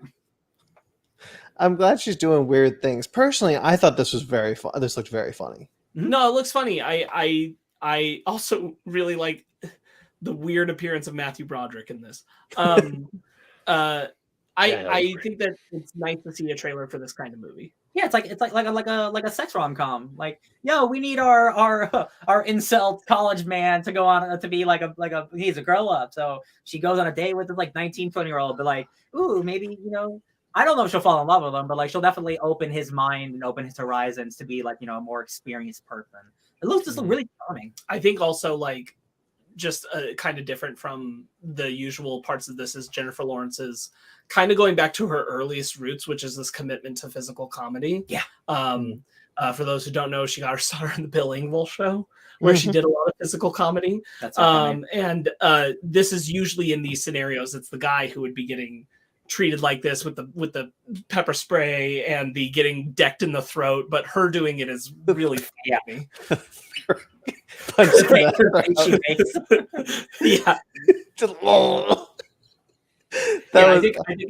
I think it could be really fun. I'm glad that he's doing it. I'm glad a movie like this is getting made. It's been so long since we've had a raunchy sex comedy. Yeah. I thought this looked very funny. I agree. I agree. Lord of the Rings Gollum. So I only left this in because it's not that the game looks particularly good. But I kind of am impressed at this point because we hadn't really seen a lot of the world stuff that they really interpreted the designs in their own way from the books. Rather than trying to look like the movies. And I just kind of want to give props for that because I think that's pretty hard to do at this point with Lord of the Rings, to stray very far away from it. It really does feel like they tried to just internalize what did they picture in their own minds as a collective unit from the descriptions in the books without putting the movie in their head. And I appreciate that. I wish the game looked like it was going to be a better game. Yeah. The only positive thing I will say about this trailer is I agree. I think it is cool that they were able to find their own art aesthetic for Lord of the Rings, something that we've seen multiple times of. I think this game looks awful. I'm just being honest. It looks like a game from 15 years ago. This was the first next gen game announced years ago. And this game looks like it came out 10 years ago and it's not even out yet. Mm-hmm. I appreciate them doing something with the license. This looks like a bad stealth game from the Xbox era. I don't think it looks very good personally. I also, when I was watching this trailer, the same thing. I'm going to echo the same thing you guys said. Designs of the characters, designs to make it look different from the movies, top tier. I like these designs. Everything. When I was watching this gameplay, I was like, I don't want to play as Gollum. I don't want to play a stealthy Lord of the Rings game. I don't want any of this. This isn't for me. Yeah, that's okay. All right, Silo. Ooh, I love Fallout. So this actually gave me a lot of vibes of like just the way that they talk about it. Like it's not going to be the same thing, but like the kind of way that you would imagine like early Zion in the Matrix. Oh, sure. Where like we don't know how it's like this. We don't know what happened. We just know it's terrible out there. And I kind of love that like, again, it's not the Matrix, but like that idea of exploring that kind of point in a story of when they're learning what happened. You know what it reminded me of, actually? 10 Cloverfield Lane, but Silo edition. Sure. Mm-hmm. Yeah, it's very similar because you're dealing with characters that don't know. And I think that same deal here, like this concept of, but like through generations of lack of knowledge about it. And this, in theory, like I assume at this point in the show is where they're going to learn like what did happen, what are these things. And I think that would, that's an interesting story point to explore. Apple TV Plus? I believe so, yeah. Yep. Yeah, this has a lot of good actors. Looks like high production. Rebecca Ferguson is the lead, and she's great. Oh my god, Elsa Faust herself, great name, Elsa Faust, love it. Yeah, this looks again like, man, Apple TV Plus is a real ass streaming service. They got all the shows now, man. Speaking of Apple TV Plus, the Big Door Prize. Oh, sorry, Ben. Oh, Silo. Looked cool. Looked like these things really don't interest me all that much because it's like, oh, we were hiding away for hundreds of years. We don't know what's out there. It's like, okay. You hear that? You hear that, audiences? Ben hates the Matrix. Hates it. Hates it. Hey, that movie has giant floating robot sentinels, and this one probably doesn't. So, check out our Matrix reviews for Ben's actual opinion on the Matrix. Hashtag positive. Hashtag positive. Oh my goodness. The Big Door Prize. Yeah, I really wanted this one on here because I just think it looks really charming and cool. Just a Chris O'Dowd one? Yeah. What was it again? So it's like this machine shows up that tells you your potential and how it's affecting people. And Chris O'Dowd's like it kind of reminds me of like this modern-esque twist on the very, very base premise of The Giver. Sure. Which is where The Giver, you know, like Color. in that world, you are told something of your life early on, and this idea of people like rethinking, like, oh yeah, it gave me healer, which really means I need to focus on like spiritual healing of the self, and it's like, or maybe it means you're a doctor, like you are now. Yeah, I do like the message of it. It's like, you know, like, oh, this is a thing that will just like, it'll discover everything you need to know about yourself, instead of like, oh, maybe you should discover it on your own and try to be your own person. And I'm like, I can dig that. So I think one of my favorite things about it, just as an original TV show, is this seems like a fun concept. No one knows where this machine comes from. Yeah. And it tells you supposedly your potential. And Chris O'Dowd's whole little bit in the middle of the trailer where it's like, he's like, I don't know. I never really thought about if I was happy or not. And maybe I liked it better that way. Maybe. And I think this is just like an interesting point of storytelling to do. I just think it's very, very charming looking, and I think it could be very endearing. When I was watching the trailer, I was most scared that it was going to turn into a freaky horror movie where people in the town were just like going all batshit crazy to get their life potential or something. We've scarred Ben with the trailers we've read and watched. Yeah, you guys have scarred me. Damn you all. But I was remember when we saw the happy to trailer. Real quick, sorry, I'm so sorry. Remember when we put the trailer from Marcel the Shell with shoes on, and he was like, "I thought this was gonna be way worse when I saw it because of A24." Oh my God, real quick, Marcel, did you see the interview between Marcel the Shell and Brendan Fraser? It's so cute. Where he almost like starts crying and listening to her. It's just so beautiful. You should watch it on YouTube.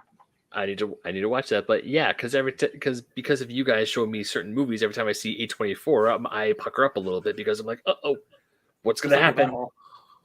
Right, but this is an A24 at least. No, this isn't A24, but it is a very charming trailer, and this looks like a charming film that I actually would be interested to watch because it does deal with a certain thing. It's like, what's your life's potential? It's like, if you knew what you could do, would you do that instead of with the life you are? And also, I do like the joke where the wife is at the thing. She says, "I'm going to be a healer and I'm going to do spiritual stuff." And he's like, "But you're a doctor. You do that already." So. That's pretty good. Looks great. Yeah, I'm glad you liked it, Ben. I really am. Simulant. I really only wanted to talk about this because I'm happy to see Sam Worthington's face in a movie. His real face. It's nice to see him. There's nothing special about this movie. Pass. I may have missed it. That's fine. Ben, you're not missing anything. Cool. Poor Jordana Brewster and Sam Worthington. And That's Bobby how I absolutely no disrespect to all these actors in here, but the second I saw who were the main people and the side people, I'm like, yeah, this is definitely not a big movie. And also, real quick, Grayson, these guys have burned me so many times now. It's not just a one-time thing. It's Darth Vader at this point. It's multiple. Ghosted. We love you, Ben. You know who else I love besides Ben? Chris Evans. Well, I mean, sure, but Anna de Armas. Sure. That man, talk about boy howdy, perfect angel. This is like, she's also gonna be a ballerina. Like, I love her doing action. Again, she was in that James Bond movie, and I was like, I wish she was in this movie so much more because she's so good at being like a charming action person. So to see like the roles reversed, where she's like the action star and like Chris Evans is the guy on the date. Like, I love that. I love it. I love it so much. I think this looks really charming. Looks really expensive. Is this Apple too? Apple TV Plus. Holy shit! This is entire trailer park sponsored by Apple. Chris, it's nice to see Chris Evans doing flat out comedy again. He's really great. He's always funny. Yeah. I mean, like it's comedy action, but like him going like full comedic again is really, really nice. Yeah. And they have great chemistry, which we know from Knives Out. So just like Mm-hmm. playing off each other, they play off each other well. So it's cool to see them here. Is this a movie or a TV This show? is a This is a movie. movie. Cool. And it looks really, really good. I agree with everything you said. Like Anna de Armas getting to do more action is great. Chris Evans getting to do more comedy. Have we reviewed an Apple anything yet? No. Can this be our first movie that we do? Maybe there's a lot of competition at that point. Oh, maybe not. But I just want to finally dive into the Apple. We are probably going to do a Fake Nerds watch for that Godzilla series. Oh, I think that's still far enough away though. Maybe we could do a Cinephiles for Tetris if anyone wants to do one with me, because I know Yeah. damn well I want to do one for Yeah, Tetris. we cinephile. I forget we can just do that on our own. So yes. I mean, if we're doing a third review, I will die on the hill that Tetris has to be the first one. But of course, that's just because me and I'm Nostalgia's bitch, and I love that game. So Oh no, Ben. yeah. I will happily. I just wanted an Apple thing to do. Like I will gladly watch Tetris. I didn't know it came out first. That's fine. Yeah, but I will also agree, Ghosted looks great, and I'm just going to say that I am happy to see Chris Evans doing more more stuff. Obviously, he's not Captain America anymore, but because I've seen him in so many Captain America things, every time I see Chris Evans, I go, "Oh, it's Captain America." But I am glad to see him doing more stuff because I loved him in Obviously, I loved him in Knives Out, and I'm excited to see this. So the Gray Man. Who did? Ben, here's a realistic one, not a stupid one, Ryan. Did you ever see Not Another Teen Movie? I did not. Okay, Banana in his butt. That is a parody movie, Ben. And Chris Evans is very funny in it. He plays the hunky jock boy. Sticks a banana in his butthole. Yeah, he does. I- Did you ever see that movie with Freddie Prinze Jr.? The She's All That, She Girl, she's the man. About You. No, that's Amanda Bynes. No. It's She's All That. She's All That. Yeah. Because they remade it with He's All That. Yes, She's All That. It's that, but funny. It's a scary movie type movie, like a parody movie. I watched that movie.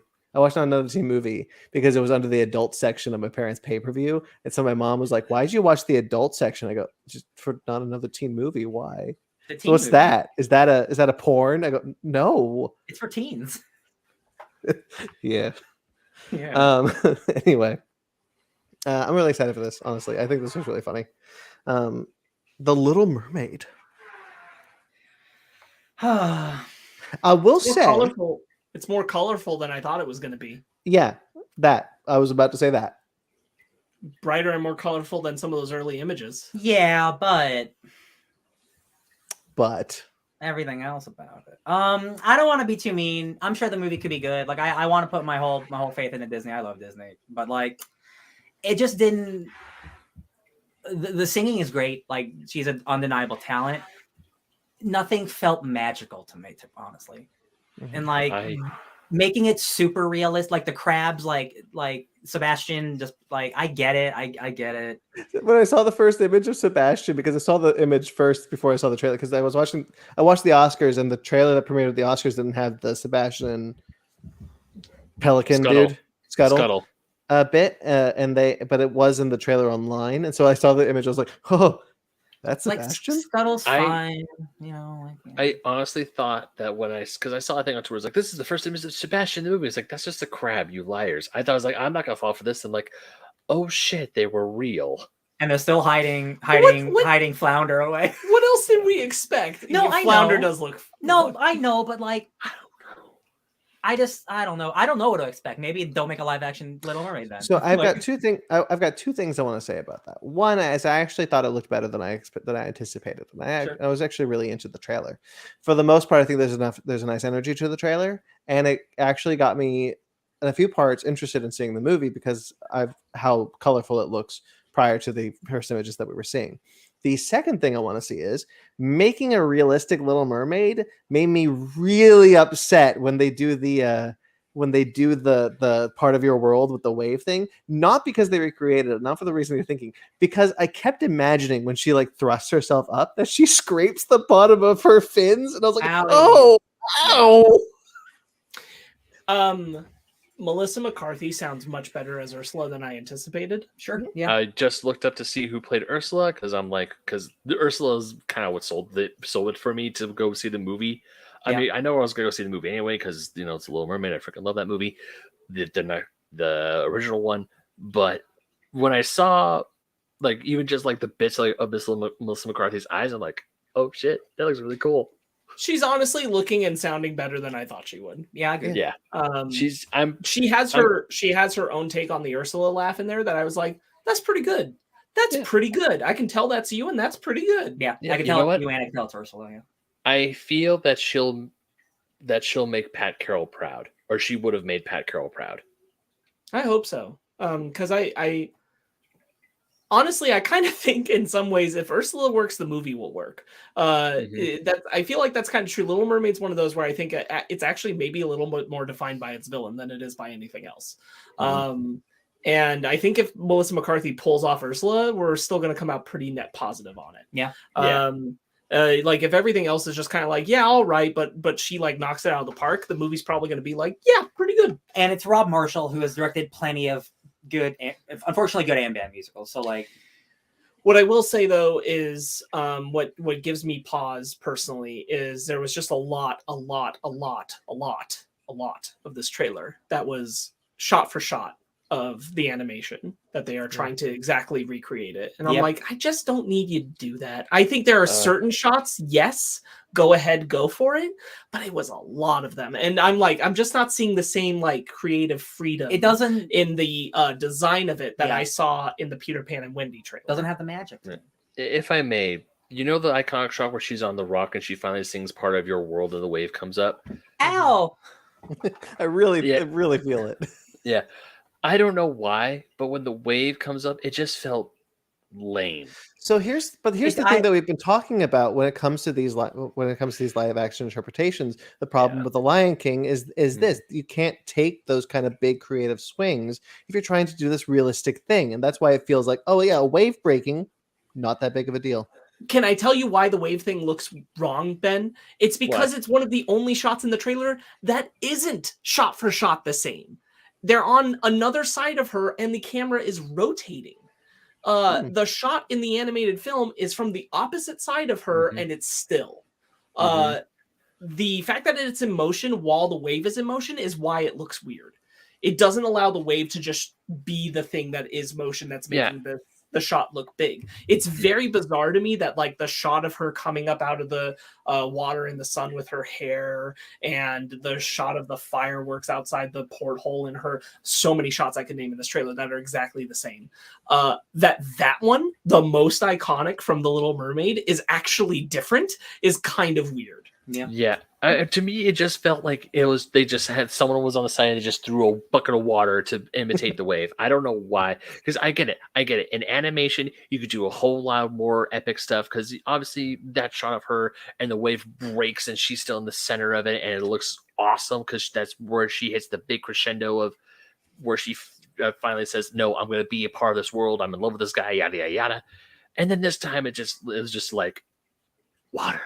Like someone has super soaker and they were just going, wee. I don't know. And that's the kind of thing where like, you're right, Ben. You can't do that in live action, so don't. Yeah, and this is again like a movie I don't particularly like, but I wish this movie kind of looked more like Avatar: The Way of Water. Like now I know what a really good underwater movie looks like, and I'm like, well, shit. Now I'm spoiled for at least underwater shit because I'm like, no matter how much I like her, just like man, Wakanda Forever didn't look that good. This movie's not going to look that good. I'm like, man, modern movies are ruined. James Cameron, you ruined them. Well, I mean, Aquaman thankfully looked really good when that came out. Aquaman did look really good. You're right. Aquaman at the end of the year, only 9 months away. Teenage Mutant Ninja Turtles: Mutant Mayhem. There we go. You know, I like a trailer when I get close with the camera. Holy shit, you guys! Holy shit, indeed, you guys! We got a winner. Yeah, this looks good. I think this looks incredible. Oh, this looks fantastic! And you know what? My biggest compliment I have to say when I'm watching this trailer, and I can't believe I never thought about this when I would watch all the other TMNT stuff throughout my entire life. They actually feel like teenagers. Yes. They're actually using the teenager bit in Teenage Mutant Ninja Turtles. They're acting like kids, and I effing love it. I agree with you. I think that comes across, and I will say it comes across better than the thing I'm going to say. But the other very popular current Teenage Mutant Ninja Turtles cartoon right now, the one that looks really incredible, Rise? Yes. Mm-hmm. They are like teenagers in that too. They focus on that part of their characterization. I just know you haven't watched it, Ben, but like it's been done, and I'm glad they're doing it here. And I think they are doing it more here than even in that show. But it's been there. It's good. Yeah, I just love the vibe. Also, like A Tribe Called Quest is my favorite like rap group. So like anytime like a song of theirs is used in a trailer, I always love it. But like having this be like young kids just like practicing kung fu, like Step Brother style, like you want to do kung fu in the basement.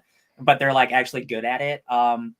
Great, like the entire, like what a stacked cast, like everybody's great, and the kids too. Like I don't know all the kids, but like one of the kids is from Good Boys, which is a movie we all like. I think it's this movie, and again the animation. Like, how do you make Spider-Verse look even better? Like, how does this movie look this good? Holy shit! Wow! And it's a style that really looks good for the Turtles. Yeah. There's been a lot of chatter online about this animation style, and you know how online people can be. They can be spoil sports, sourpusses, however you want to say. I really am in love with this animation style, and I don't think that's going to end anytime soon because it brings such a freshness to everything it does. You know, and luckily, when we see an animation style like this, the story has been there too. The animation has not always been the sole defining factor of these things. Mitchell vs. the Machines is an incredible movie. It was my favorite movie of the year it came out. I adore that movie 1,000%. The director is directing this movie. I'm in the seat. I'm there day one. Love it. Oh my god, Seth Rogen and John Cena are Bebop and Rocksteady. Those two goofballs are hanging out together. Get me out of it. Give me a break. Love it.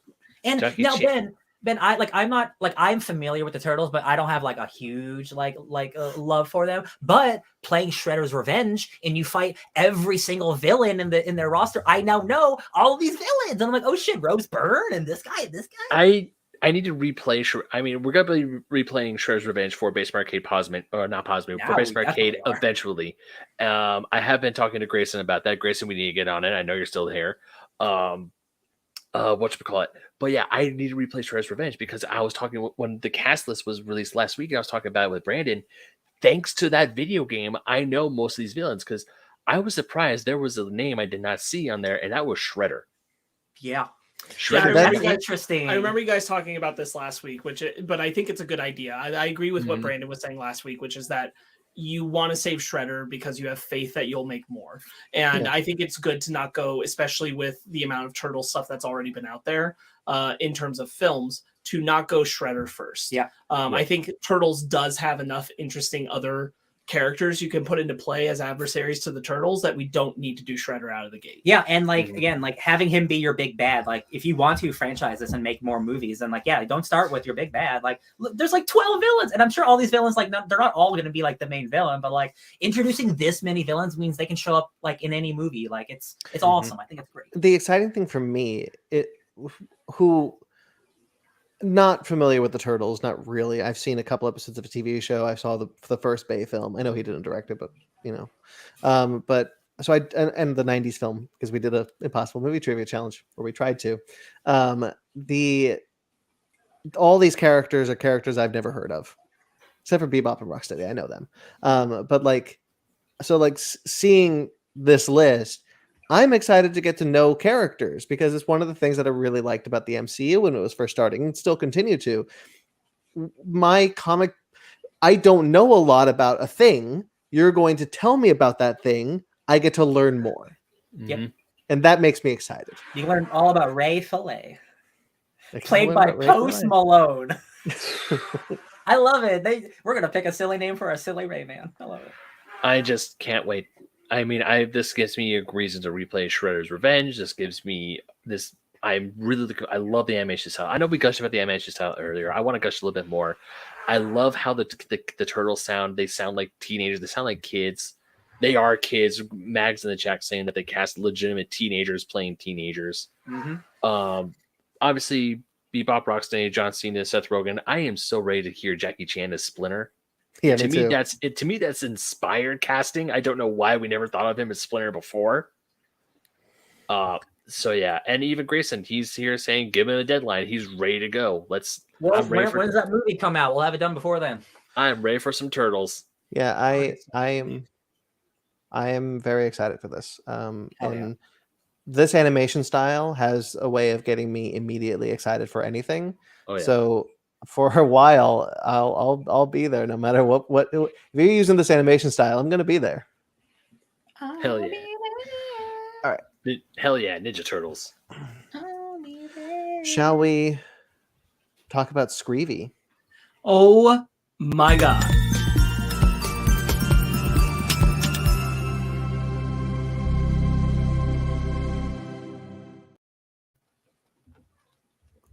All right, time now to talk about Scream 6, aka Screevy, as it is affectionately called on the Fake Nerd podcast.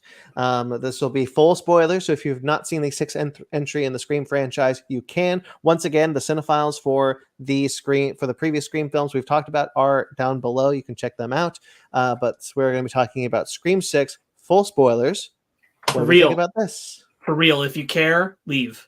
Murder happens in this movie. Mm-hmm. Okay, what do we think about this?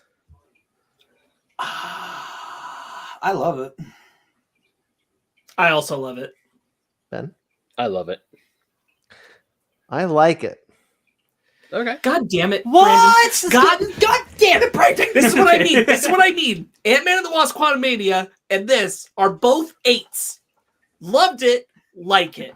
I don't. Go ahead. I'm excited to talk about it. Let's go. Here's the thing, because I don't like 3 stars. Sure. If you really want to understand my letterbox, I don't like 3 stars. 3 stars are for movies where I'm just kind of all right about. Outside of that, I have to look at 3.5 or 4, and if you're not at 3.5, you're 4. There's no way around it. That's why, honestly, one reason I don't like Letterboxd. I don't really like the ranking system of Letterboxd. I'll be honest. I just kind of do it arbitrarily. Sure. Yeah. I prefer the 1 through 10. Here's the thing. I think comparing like all movies to all movies is always stupid. Of course, so, like, of course. You know, It just makes it harder on a 5-point scale to do. It's just it's just funny. Yeah. Now I will say I just want to be very clear. There's only one thing that I'm rubbing up against, and my mind could change at the end of this. Rub. So Let's get into it. We don't normally see a movie so quick to review. We normally see it at least a day or two in reverse. Like we saw this movie a couple hours ago, so I'm still processing it. But I always know my gut feelings, and my gut feeling is that I love this movie. I like all the core 4 is great. I like all of our new characters. I liked our villains, and then I grew to love them once everything was revealed. It's just like, it's a great sequel. It's a great legacy sequel. It's a great requel. It's just another great Scream sequel. And I can't believe this franchise continues to be as good as it is. Like, I thought it was just so much fun and brutal. So brutal. If I may, this movie continues I'm going to call this a franchise trope of Scream, where you think one thing, it subverts your expectation 5 seconds later, and then it subverts it again 2 minutes later. Especially when you get to the climax of the film, the very end of the film, because I thought that the killer was going to be this person, and then I thought, oh no, maybe it's actually this person, and then it's revealed, surprise! It just constantly, you're standing out like 3 rugs, and you're constantly pulling the rug out from under you, and the second you think you have decent bearings, here's another twist, or here's another rug pull, and you're like, oh shit, I never saw that coming. And I unfortunately got spoiled who one of the killers was by an actor himself. And that's still, and I'm someone who, like, I spoilers are a big deal for me because I love movies. I don't want to know shit going into a movie. This did not ruin the experience whatsoever because there's 3 killers in this movie, and I could not have predicted that at all. And I loved it. God, family, love it. They're almost the core 4. Thank you, Ben. You're right. Sorry. Technically 4. That's debatable. But Greg didn't kill anyone yet. No, I know that we know. No, because he says I was getting blue balls, so I needed to practice, and which implies that Greg has not done it yet. Okay, fair. Okay. So we have Tony Revolori, and then the 3 family members. We have 4 killers in this movie, and I love that. I love it. It's almost a theater troupe. Almost. No Stab the Musical. I know. That was disappointing. It's not like a negative on the movie, but I was really expecting at least something. I blame the marketing team for that one because they released that like holiday themed poster to amp people up about the release of this film, and in it there's a marquee that says "Stab the Musical." So I'm like, yeah, great. The posters, that makes a lot of sense. That would be really cool. And then it's like, nah, that's not part of this at all. Yeah. I was like, oh, unfortunately, a little bit of a bummer. Maybe it's a deleted scene somewhere. That'd be nice. All right, maybe. Brandon. I mean, you set it up top, so I gotta know. What are you rubbing up against? I don't like the killers. You don't like the killers? Like, just because you don't like them as people? No, I don't like the reveal. I don't like their motivation. I don't like them at all. I don't think they work. Remind me, how much do you like Scream 2? I actually don't remember. I really like Scream 2. Okay. Because I love Scream 2, and this is very much just doing a Scream 2 again, which is right. In line with this being a sequel to Scream 1, like doing the legal. So like, Now I have a tendency to back myself into a corner and be far more negative than I really am. And it must be clear, I really like this movie. I had a great time in it. I think I like this better than Scream 2. But as far as this movie goes, as far as criticisms for this movie, I just don't think the killers worked for me. Okay. Sure. And now that said, I am here, much like Ryan was for The Last Jedi, to have my mind changed. Because I want to like this movie more than I did. Sure. I just don't know if there's anything we could say to change that. Who knows? We'll find out. I really like the opening. I want to just talk about Oh, the hell opening. yeah. I think I love ravioli. I think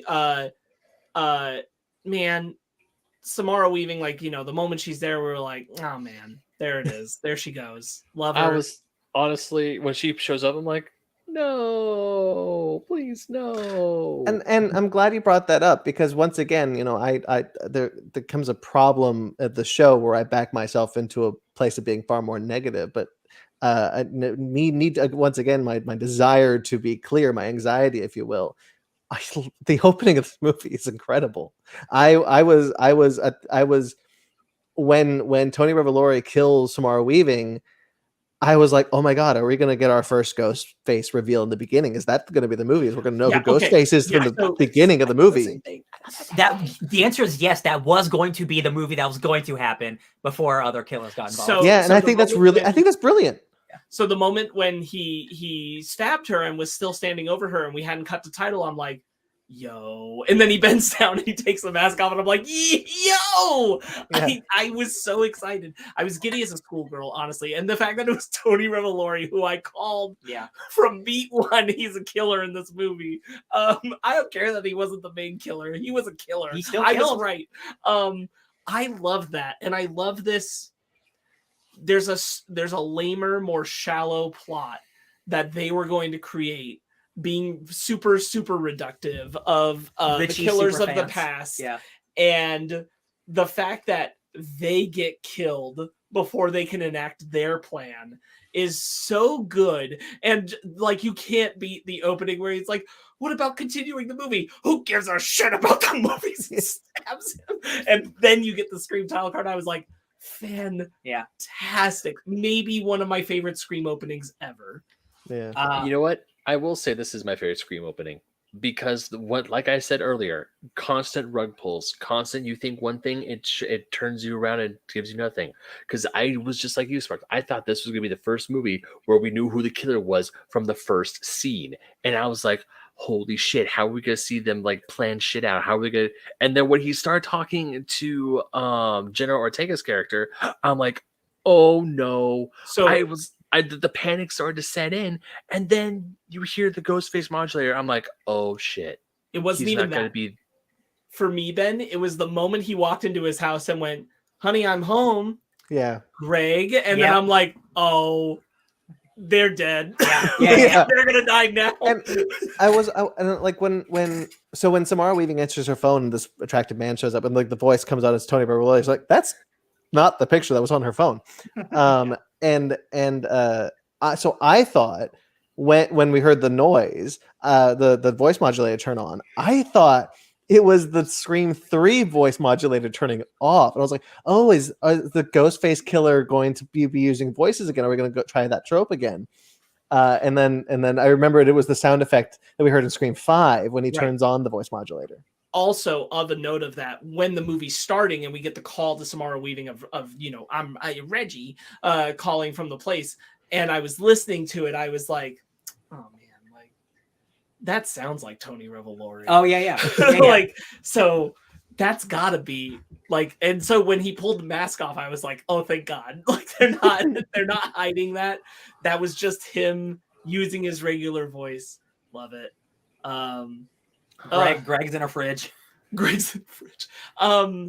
Super, super good. I think that our returning stars, our core four, are all excellent. I'm really glad, as Jenna Ortega has talked about, that she has like a full arc and personality in this one.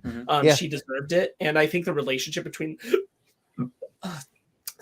between the sisters is really, really good. I think the relationship between all of them is really good. I agree. Oh, like their chemistry, like not just because they were in the last movie together, but like they feel like real friends. Like there was a scene that I really liked later on in the movie that it's after they were attacked in the apartment, and Mindy kind of like sitting there like, I don't want to get hurt again, and Chad says, I don't want to get hurt again either, and like they have this kind of moment of vulnerability of like, I don't want to go through this again.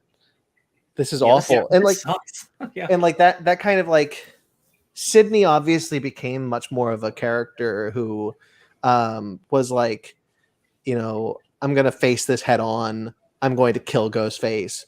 And it's really interesting to see like these four characters kind of like, I don't want to do that. I want this to leave me alone. But I want to live my life. Because they're a family, they're like, no, we're with you. You bring up a great point, Brandon, because I think specifically with Mindy, when we did our 5 cream review, I talked about this plenty, where I felt like Mindy maybe didn't take the events quite as seriously as I felt she should have, for the facts of trying to be like Randy again. Mm-hmm. And in this one, at the beginning of the movie, I was a little nervous. We were still in that space with Mindy. So getting to have that scene where she's like, I really don't want to do this again. And like, you're getting to like the later half of the film where she's really going through it. I'm like, okay, no, like she can still be a film horror nerd and live in the moment and acknowledge like the danger of this. And she's not the same character from the first one. Who's her lady friend? Annika. Rest in peace. She goes out. Dude, she got stabbed, but then he did a thing where he ripped it up and she still lived long enough to fall off and break her neck. Yeah, that was awful. What a tough lady. I think the kills in this one are incredible. There's a lot of really brutal murders, and the directors here are doing what Wes Craven did so well, which is kind of keep the audience guessing what's going to happen. So yes, Annika got stabbed, but she's not dead yet. We're going to prolong her death. Because we want you to believe that she can probably make it out, because we've seen people recover from stab wounds. Yeah. But then you pull the rug out from under, as Ben said, no, she's with a ladder, then she dies. I whether you think like wherever you rank this on your Scream movie list is like your own opinion. I think this is the scariest of all the Scream movies. I think this is like, I was so tense in this theater. Like this is the most tense I think out of all the movies, where it's just like, they're just always in terror. No matter where they go, they're never safe. Notably, in that same vein, this is the least funny. And I don't think that's necessarily a bad thing. This is the least funny Scream movie. Yeah. That's a good one. I don't want to say I'm desensitized, because after essentially marathoning these films so we can talk about them before this film comes out, especially after like 3 and 4 and 5, you kind of get a sense of, I don't want to call it the Scream formula, but it's essentially kind of like a Scream formula where the killer's got to pop up somewhere. There's more than one. In the case of 3, there's only the one. But you have a bunch of these killers coming up. I have to agree with Ryan that this one, I truly felt in dread for the characters constantly throughout the movie. Even when they're in their own homes, like in the beginning of the movie, you see Sam have that many deadbolts in her door, and yet the killers got in. One of the things that I think really helps this movie is to feel like to kind of differentiate itself from the other Scream films is that it knows. Scream films have always kind of like, they know what you're going in for. So how can we move that? How can we move away from that? How can we prove that this is a more ruthless killer? If you notice, while yes, Ghostface still fumbles, it's not as much as he normally does. It's not as much as previous Ghostface has. It's not as funny. The tension building scenes, there's 2 specifically, the apartment scene and the train, I think are spectacular. Oh my God. That train, I was really hoping and praying that the train sequence, especially with Mindy, when they get separated and Mindy's on the train and you see all the ghost faces and you see the ghost face people on the train just look over and just stare in their direction. I really hope it was just like, it was the trailer subverting my expectations. Maybe it's like, I mean, obviously I'm expecting them to get stabbed, but maybe it's a red herring and they get stabbed elsewhere. But damn, the train scene was incredible, honestly. Yeah, that worked. those two specifically that I mentioned, the apartment scene and the train scene, are two of my favorite scenes in the franchise. And I will say that is also a great job to the directors, and also how the Scream films, you constantly are guessing on who the killer is. I didn't think Ethan was one of the killers because he was on the train. Yeah. And when Mindy got stabbed, I'm like, oh no, he can't be, because this clears him. Surprise, surprise, he is. There's three of them. He I'll is tell one you of the what. killers. Yeah. I think I wouldn't like the killers as much if there were only two. But having three, it makes the mystery of who the killer is so much spicier, because like you see a lot of the people on screen, so you never really know who to trust, especially in like the boyfriend character and like and all that. So like having it be like three and be a family, I think like perfectly worked. It's also our first fake out of a victim being one of the killers. Oh, absolutely. That's how completely. Oh my god! And she's the most psychotic. She's like Amber. She's crazy. Is this is there a scene where where Detective Killer Man says that he lost his son prior to this? Yeah. Okay, because there's a line after Gwen dies, quote unquote, where he says, "Now I've lost both my kids." And I thought, thinking back on that, I thought maybe that was him slipping up. But if that was mentioned before, then it's not. He mentions it at one point, and Quinn also says when she goes in to talk to Tara that when her brother died, her dad moved to New York and became a cop there because of being a helicopter parent. And so like that's kind of the coverage, is those references to the brother dying. So it feels very normal the way they slipped it in. Right. Yeah. But they all know that like Quinn had a brother who died. They just didn't know, everything happened about that. To be the guy who tried to kill all them. Because we were talking about the subway thing, I was really glad that it was two subways instead of one. Oh yeah, the trailer did a good I thought job in the trailer. Yeah, was that they were all in the same one. The fact that it ended up being two in the movie kept like a lot of suspense to the scene. 100%. I think this is maybe one of my only particular gripes with the film, is that when they're so committed to wearing the masks of the previous killers to do the killings, the fact that that they're wearing a store-bought mask when they stab Mindy on the train was a little like, okay, I guess. Because they are going in order, and that is the one time they're like, man, not this time though. So like, sure, yeah. I get that. But I don't want to get to. I want to talk about like the killer reveal stuff a little later. I really like the relationship dynamics. I like Annika with Mindy. I'm glad she's like got that relationship. I think it added a lot. I like Danny as a character, like the new boyfriend for Sam. I think he's really great. Especially, I was glad, like we went again, like repeating Scream 2 to an extent. We went the same route. Like the boyfriend is suspicious, but not the killer. And I really like that he was a person who was like, don't trust anyone, not even me. And he's like, no, I get it. Josh Segarra, who we most recently saw in She-Hulk. Yeah, that dude is like one of the most charming men on the planet. That dude he's got like, I got charisma out the ass. Like the way he talks, he's so cool. I really like his voice, and I'll go back to his earliest role that I remember him when, which is Adrian Chase and Arrow. Prometheus. He's so good in that show. He's very good, and I really liked him in She-Hulk. And I again, like I'm hearing, like Sparks was saying, just my final things, because I know Sparks wants to say something. The thing of like the fact that he was like, I get it, I get it. You don't need to trust me. I'll go. I get it.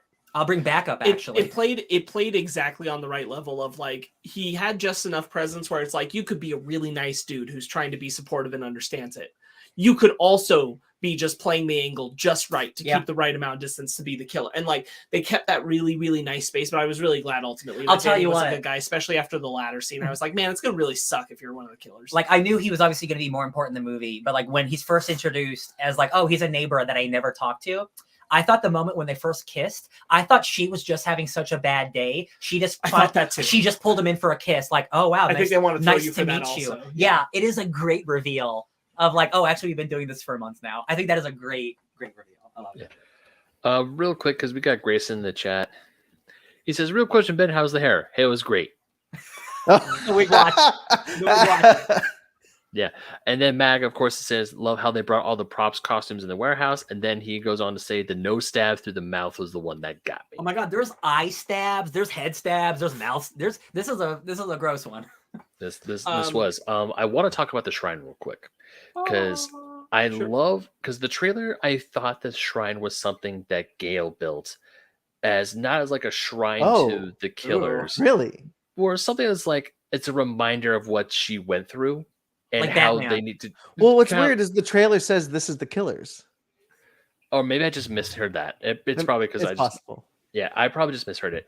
But when they find the shrine, like the spray painted ghost face, what's your favorite scary movie, and all the artifacts from all the films, I love that scene. Yeah. I really I don't know, it's because because now that I've seen all the films, it's like, oh, we're seeing everything from the past films, but also like all the kids can. I feel like this scene was really good because the new kids really felt the weight of how long this has been going on and how long people have taken up the Ghostface mantle and terrorizing a certain group of people for so many years. Well, one of the things that I think is really interesting, going back to what makes Mindy a stronger character in this film is when she sees when she sees Randy's clothes, and she has this moment where it's like, oh hey, here's Uncle Randy. It's like, this was Uncle Randy's. The kind of like realization, like, oh, our uncle was killed because of this. Yeah. And someone's collecting all of the shit. Yeah. Yeah. I enjoyed. I like that too. It was either before or after that scene, but like when they're hanging out with the detective and they just have the entire wall of all the killers and all their motivations and everything. And I'm like, wow, look, that's the whole franchise just on this board. Incredible. I love it. When it's him and Kirby, Yeah. both looking at it. FBI Special Agent Kirby. Kirby. I loved it. I loved it. Kirby's reveal. I completely forgot that Hayden Panettiere was in this movie, and then when I saw that blonde head, I'm like, oh shit, she's FBI. That was really great because when you bring it up, remember specifically because in Scream 4 we had talked about Kirby being in the movie, but when Scream 4 happened, you were like, oh, I hope she comes back later, and we were because like we knew, the three of us, we knew, and you had forgotten completely, and we were all like, ooh, don't say anything. We all exchanged a look, and we were like, just gonna let that one go.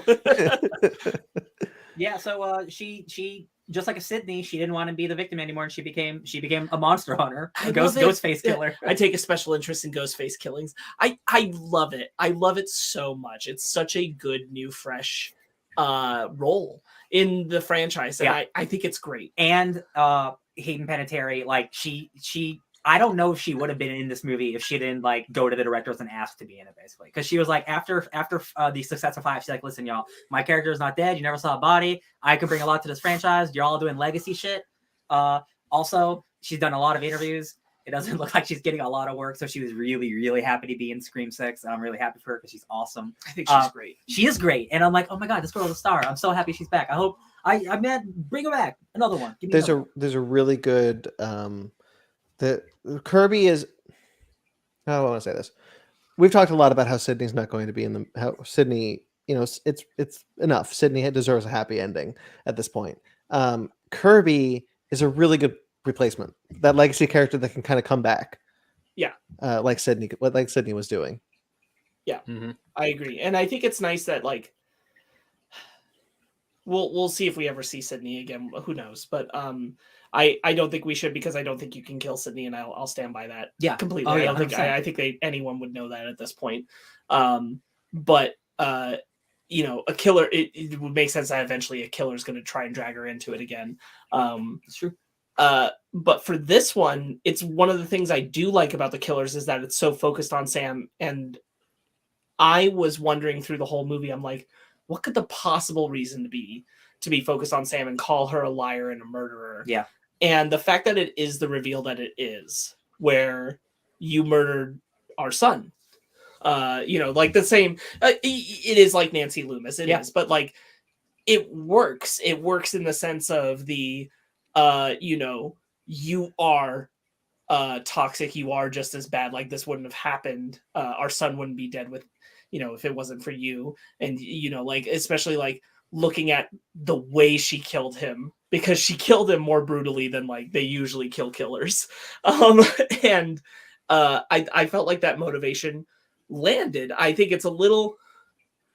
I accept it in the world of Scream just as much as I'll accept anything else, but like it maybe is a little bit of a stretch that like, yeah, the entire family, they're all down with serial killing. Hell yeah. But like, yeah, fine. Okay. They're I buy teenagers. it. They're easily moldable. 100%. I especially like the effect. I said I wasn't going to talk about killer reveals later, but whatever. I especially like the effect of, because I was really like, that's not stab. When they started playing like the video on the screen. Yeah, I was confused for a which second is before too. we Yeah. knew what it was. And then it's Richie's home movies. And I was like, oh, that's actually pretty good. Yeah. In a way, kind of deepening Richie to an extent, not to any degree where I, necessarily like admire the character more or anything. No, but I it think shows- like adding into the background of Richie, and like making the family thing kind of work for that. Yes. Especially in the sense of like I really, really love Sam having her kind of Sydney moment where she turns on the dad and he's like, he was pathetic. He was a man baby. He was a limp He was Yeah. crying about his movie not getting made, and he was crying when I slit his throat. And I'm like, man, that's so Ooh. vicious. But yeah, get him. Yeah. I think the reveal is so fun, and yeah, seeing the home movies again, it's a little thing that did a lot for me, because showing that Richie was making home movies, even earlier than when we saw him, at a younger teenage age, 14, 15, 16, whatever, making these like murder movies. His parents got him that camera. His parents were okay with him making like that whole family is effed up. And like having one of your serial killer son get murdered will only make you a worse person. And again, we're living in a Scream franchise where half the people in these franchises are crazy. Like, again, we watched, again, this is a sequel doing Scream 2 over again. So like I'm invested into it. I'm into it. And again, if it was only the dad and the son or only the dad and the daughter, I might feel different. But the fact that it's three of them, it's just so kooky. And it's the fact that he has the great line of like, you killed my favorite son. And the other son's like, oh man, I thought that was really funny to me. There's a really good line that you just reminded me of, which was the the reveal of the shrine, and Kirby and Mindy are sitting on the stage and they're looking at the TV that killed Stu Macher, Yeah. and Officially opening that door. Yeah, which thank goodness finally we're doing that. I love the line like, well, if you believe he's really dead.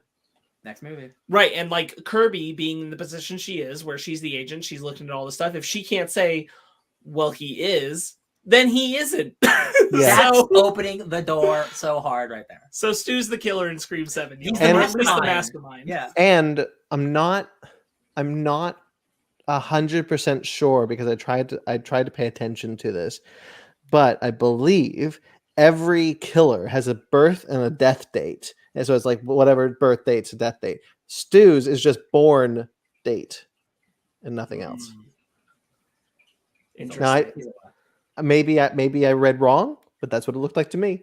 He's definitely on the the mastermind. board, right? On the board. Yeah, or I on the think board? you're right. I think you're right. I think I Whoa. clocked that too on the Oh, board. I didn't. Oh, okay, where it sure. had their pictures, and then yeah, I'm pretty sure you're right. I'm pretty Yeah. sure they didn't have a death date on Stu. Guess I gotta see that movie again. Yeah, Damn. he's almost Mhm. certainly in Scream scenes. Hell yeah, baby. Got a mashed up Shit, face. yeah, we'll talk about that a little bit at the end, because I kind of want to talk about where we think it can go from here. Yeah. But I wanted to say something that it came back to me, because when we were talking earlier about just like Ghostface being scary in this one, for me it was the sense of like, oh, Ghostface will not only go at any time. Ghostface is ready to kill Anyone. our main characters, our main two, at any time. And it was the first call where he like just comes at them on the street, which leads them into the bodega. Yeah. And like, woof, what a scene. I was like, oh, he'll do it now. He's going for it. Coming out of the bushes. Yeah, that was actually really shocking, because you don't expect it, and like he just comes running out at them and almost stabs Jenna Ortega. Not only that, like any other that's the other thing that makes him scary. It's not just that; it's that once they run in any other Scream movie, Ghostface doesn't follow them in. Yeah. This one follows them in and says, and he kills, I'll kill 3 people before. on my way to you. 100%. Yeah, he kills. Yeah. He stabs the dude. He shoots the main guy. The other girls get to run out. Luckily. I like the Gale is in this. That's what I want Yes. to talk about. Gale is back. Wrote another book. She just can't help Of herself. course she did. God damn it, Gail. Honestly, after Dewey, I could see her getting real sad, needing money. So I think this was really important to do, because what was happening at the beginning of the movie is they're doing the thing where like people are saying like online that like Sam was the real killer and she staged all this, and I'm like, if Sydney and Gail told you that she didn't, that should be good enough for anybody at this point in terms of these killings. And when it's revealed that Gail called Sam unstable in the book, I'm like, all right, cool. I think you justify enough for like an internet audience to do this. I then accepted it. And I was also, like, you know what, this, I can buy it now, because prior to that moment, I'm like, I don't know. I think that's kind of bullshit. I'll like, Gail has evolved so much over this like franchise, but at the same time, like, she is always going to be that same person at the core who like, I want fame and I want people to have eyes on me. And like, again, after Dewey, Well, she lost her moral compass, and she lost and when she loses Dewey, and like, hey, her agent's like, yo, you can make another couple bucks, you can get back on TV if you write another book. And like, she's probably sad and alone, so of course she's gonna do that. And then I like her introduction into the movie because at first we see the phone call. She's calling Sam, and then she shows up. Gail Weathers, Channel 4. Which was also like a good reveal, just real quick, about like the book thing, because when Gail's calling and Sam's hanging up, I'm like, yo, why? Yeah. Like, I thought this would be good. There's a great moment in the movie in the scene when Sam goes in for a punch and then Tara clocks her. Yeah, love it. Great dodge. I've been doing this a long time. Bam, love it. Bitch went down. And then later then Tara's all like, "Sorry for punching you." No, you're not. No, I'm not. No, I'm not. I do want to say you touched on it already, Sparks, but I do want to say I adored Jenna Ortega in this movie, and in a way I didn't in the last film, because she was like half dead in that. She didn't get enough to do. Yeah. And I'm not saying it as a criticism on either film, or I'm just reiterating that I think she was really, really great in this movie. And like the relationship she has with her sister, like, they both experienced, the like one of the worst things you can go through, and now they are trying to handle it in different ways. And it's just, if you want to go and have like random sex with gross people, like, maybe that's not the best way to handle it. But also, you should be allowed to like live your life. Like, you are being overbearing on your sister. Like, they're both right, they're both wrong, and it's a troubling time. I think this movie does a good job of further expanding on what they set up in the previous one, with the fact that Sam is the daughter of Billy Loomis, and that there's a different stigma, regardless of the survivor capability of it, that comes with that than what we had in Sydney. And what this movie does well is separate, like, for this one, and it makes sense that this is the story where you do that Tara has the privilege of not having to live in that shadow. Yeah. And Sam doesn't.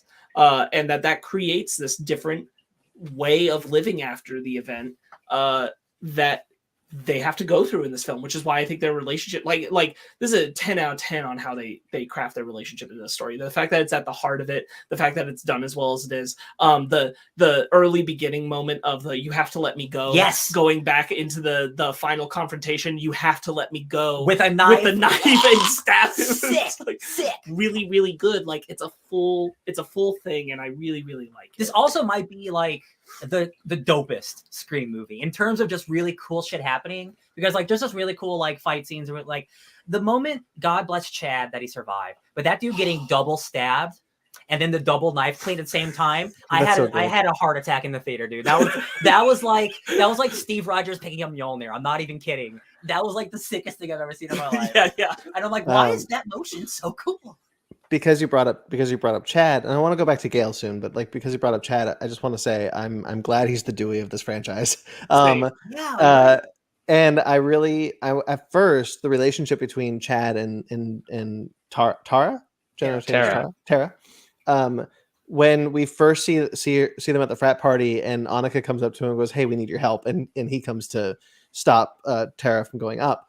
That's a really good scene. But as it was clear that a romance was being hinted at and then blossoming, I was kind of like, am I okay with this? And then after a while, I'm like, I'm okay with this. Yeah. It really worked. It's like, their first initial hookup scene, I'm like, y'all, like, I know y'all are friends. I'm like, is this just because y'all are dealing with trauma? But like over the course of the movie, I'm like, no, y'all vibing. You guys are vibes. Yeah, all right. And then everybody's like, oh my god, just get together. Oh my god, yeah. The sister's like, oh my god, finally. Mindy's just like, make Gal ready. They're like, yeah, no. But I want to go back to Gale because Gale's bit in the apartment, her fight with Ghostface is really cool. I do appreciate that even though Ghostface is never the same person, they treat it like he is. And he goes, we've never talked on the phone before, have we, Gale? We should do that. Don't you want an interview? And then I love the bit when she's looking at the phone. It's like, can you hold, please? Wait, what? Yeah, Star 69. Yeah. I really like that. But the really cool thing about Gale is that when she does get stabbed, and we don't know if she's dead, probably not. But she says, "Tell Sydney that bastard didn't get me." Do you mean by the end of the movie we don't know if she's dead or not? By the end of that scene. Oh yeah. By the end of the movie, it's not clear if she's dead or not. They said she's gonna pull through. Oh, okay, I missed that. Yeah. It's a passing line, but they say Gale's gonna pull through. Because I remember Mindy, they couldn't keep Mindy from staying in the hospital. Which I thought was very funny. Yeah. They do say like Gale's in the clear. Yeah. But Gale's line of like, tell Sydney that bastard didn't get me. Yeah. I like that too.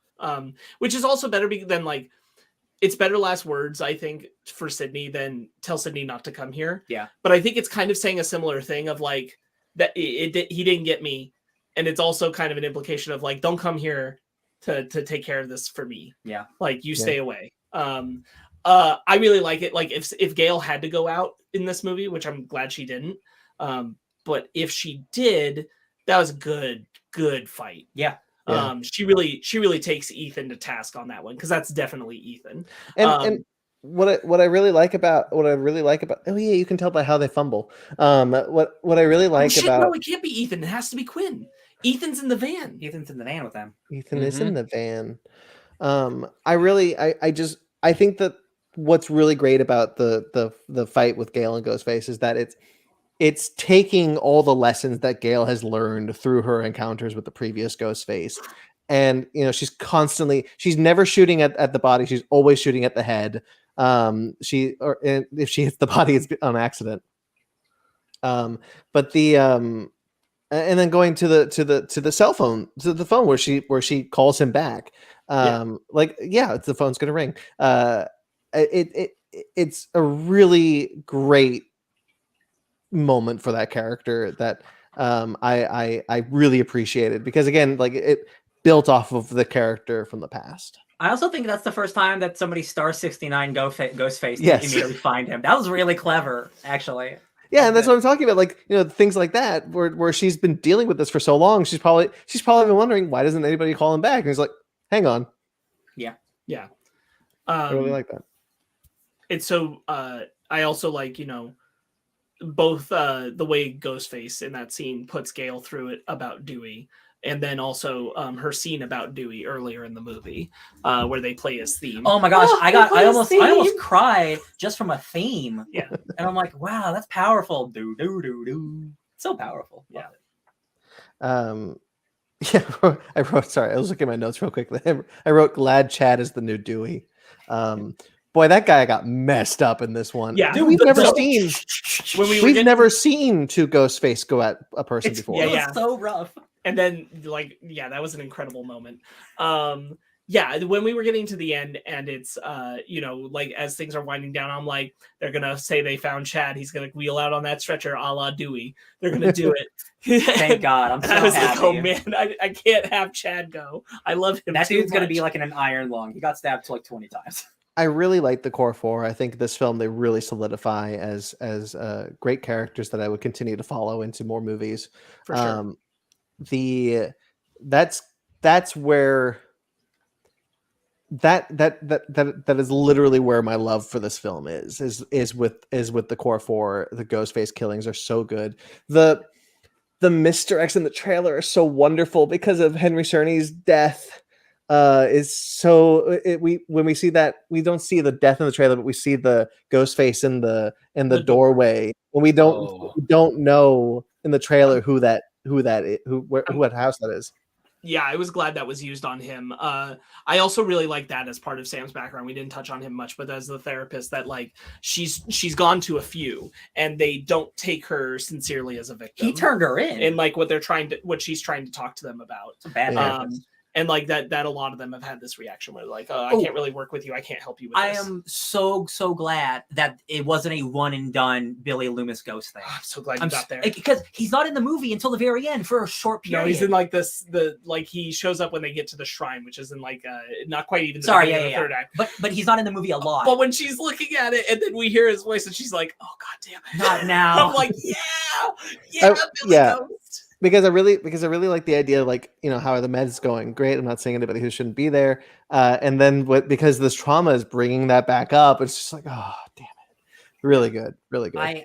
And the thing of like, you're a killer inside and all this stuff. And I'm like, God damn it, Sam, you know better. You grab a weapon and you clear this place yourself. Yeah, dude. Yeah. And like, and then she reaches for his and I'm like, maybe not that one. Maybe he's not like, that one. good choice. I was like, I like that one. Oh, so here's the thing.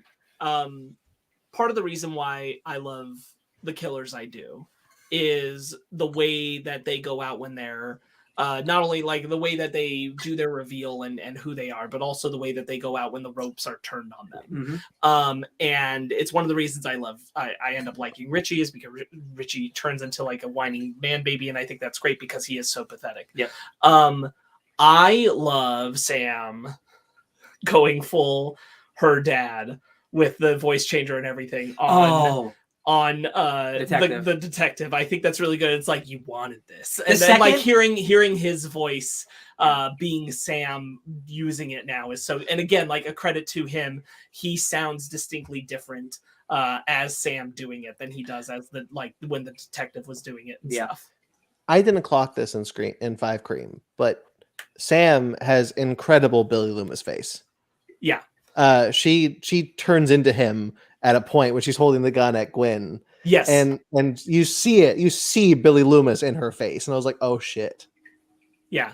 Yeah, that final action scene is. We all go a little mad sometimes. The final action scene's great, but yeah, going back to like when the detective like gets like knocked down and then he's alone in the shrine. I'm like, oh, he's definitely getting a Ghostface call right now. Like it just felt right, and then he gets the phone call. It's so good. His son's movies playing, like it's so like poetic. Like I love the when Sam is killing him, about to go for the killing blow. Tara is the one who's to stop and is like, I'm not my father. You're right. I shouldn't do this. And then they're gonna give each other a look like, but you did mess with our family. Yeah. Tara's like, really? Yeah.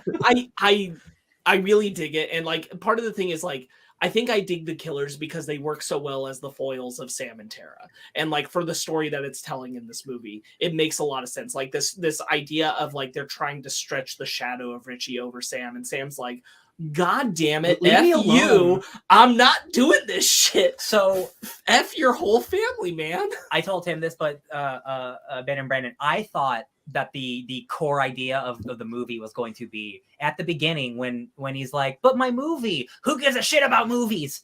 I thought the idea of the movie was going to be that this person, the new Ghostface, was so tired of the franchise, he needed to kill everyone who was ever involved with it so people would shut up about it. And they would stop making movies and stop doing stuff. He's like, if everyone's gone, they won't do any more. Obviously, that wouldn't work because they would still just make more no matter what. But I just thought a guy who's so tired of franchises, he wants to put an end to it instead of continue it as like an old grumpy man, like Clint Eastwood style. That wasn't it, clearly. But I love the family angle. Let's acknowledge Mag's last 2 chats there. Oh, yes. Still curious of the victims' drawings. You mean Richie's drawings? Oh, they're all Richie's drawings. That makes sense. They never explicitly say it. Like it's there, so you kind of assume it was Richie's. Okay, I guess that makes sense. Sure. And I would say probably, but like we don't know 100%. Oh, but then why would Dewey's death be there? When would Richie have drawn that? Right after. I don't know. No, great point. Maybe this will be something that comes back, and there's actually it was Stu in his little Michael Myers hole that he's been living in. So there was a part of me that was kind of wondering if they were going to go the Kirby as Ghostface angle. Yeah, I mean, they definitely want to lean you towards that direction at one point in the film for sure. That's when Yeah. I knew she wasn't. The second, yeah. But I was thinking like, no, she's too short. Yeah, forget what Yeah, knew I Amber. said the same thing to Brandon. I'm like, if Kirby's the killer, we're running into the same problem I have with Amber here. Yeah. Fortunately, we got Quinn and Ethan standing about, neck and neck with their dad. Yeah. When they do the mask off moment.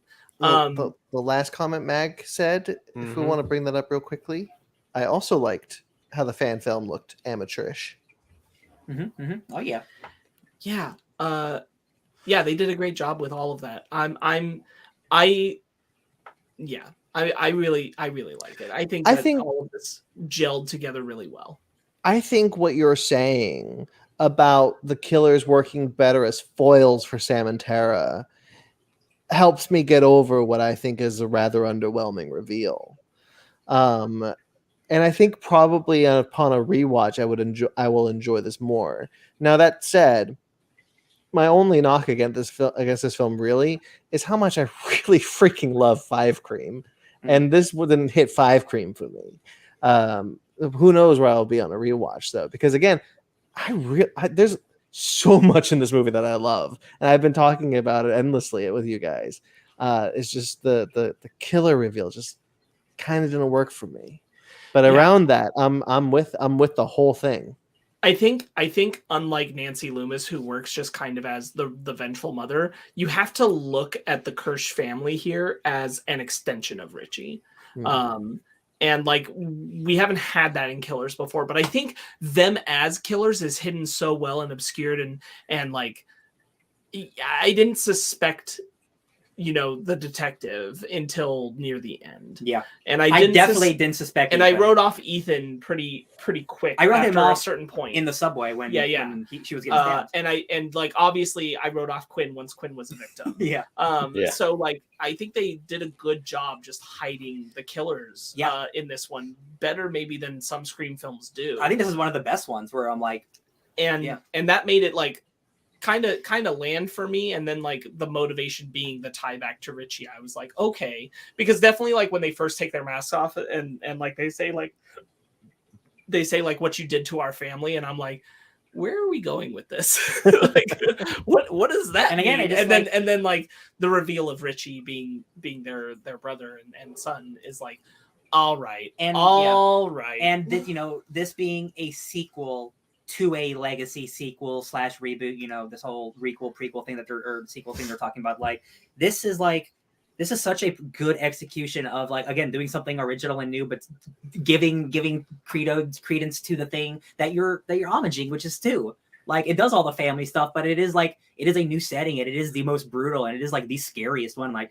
and I will watch this one again probably before I watch other ones because of just like how visceral the entire thing is. It's really nice that they continue the trend of every movie sets aside different rules, because this is like, okay, well now we're franchise rules. We're the Last Jedi. We're God damn it, I hate this franchise. God damn it, I hate this franchise. Yeah, like they're talking about how now legacy characters are on the table. Now anybody could die at any time. Like that's what we're doing because we got to keep bringing in new people for future entries. So which makes me curious, like what rules could they establish in the next film? Because let's be honest, there's going to be a next film. Oh yeah, I have to imagine that these days, babies, you gotta have a sequel. Oh yeah, I have to imagine that they're building a trilogy. Like they're not going to make like 5 of these movies. I think like a trilogy makes sense. And I just think with what they've been doing, especially with the silly, fun like fan setup they've done of this, like there's going to be multiple villains in the next one, and Stu will be in it. Oh like, my there's God. no doubt. Oh my God. There's no doubt. So related to the Stu thing, when Kirby kills Ethan by pushing the same television over on him. I saw that in a Scary Movie once. Kirby's so good in this movie. I'm so glad her and Mindy have a scene where they square off about horror movie aficionado-ness. Recognized game. Yeah, I thought that was awesome. I'm so glad that that's like still a part of who she is. And they didn't lose that. Yeah, I love her so much in this movie. I'm so glad she was here. Yeah. I'm really. And they didn't kill her. Yeah. I'm also really happy that she was there. When it looks like she's dead, I was kind of worried. But again, she makes it out. I really appreciate that. I really appreciate what Ryan said, because the idea of like this could be a nice Scream trilogy, because it does feel like the arc that Samantha specifically is on is not done yet. Yeah. It could end here. It could have ended in the last film, but it does feel like there's a third step she needs to kind of go through, a third trial to go through, because here she's kind of embracing Billy Loomis in a way she didn't in the first film.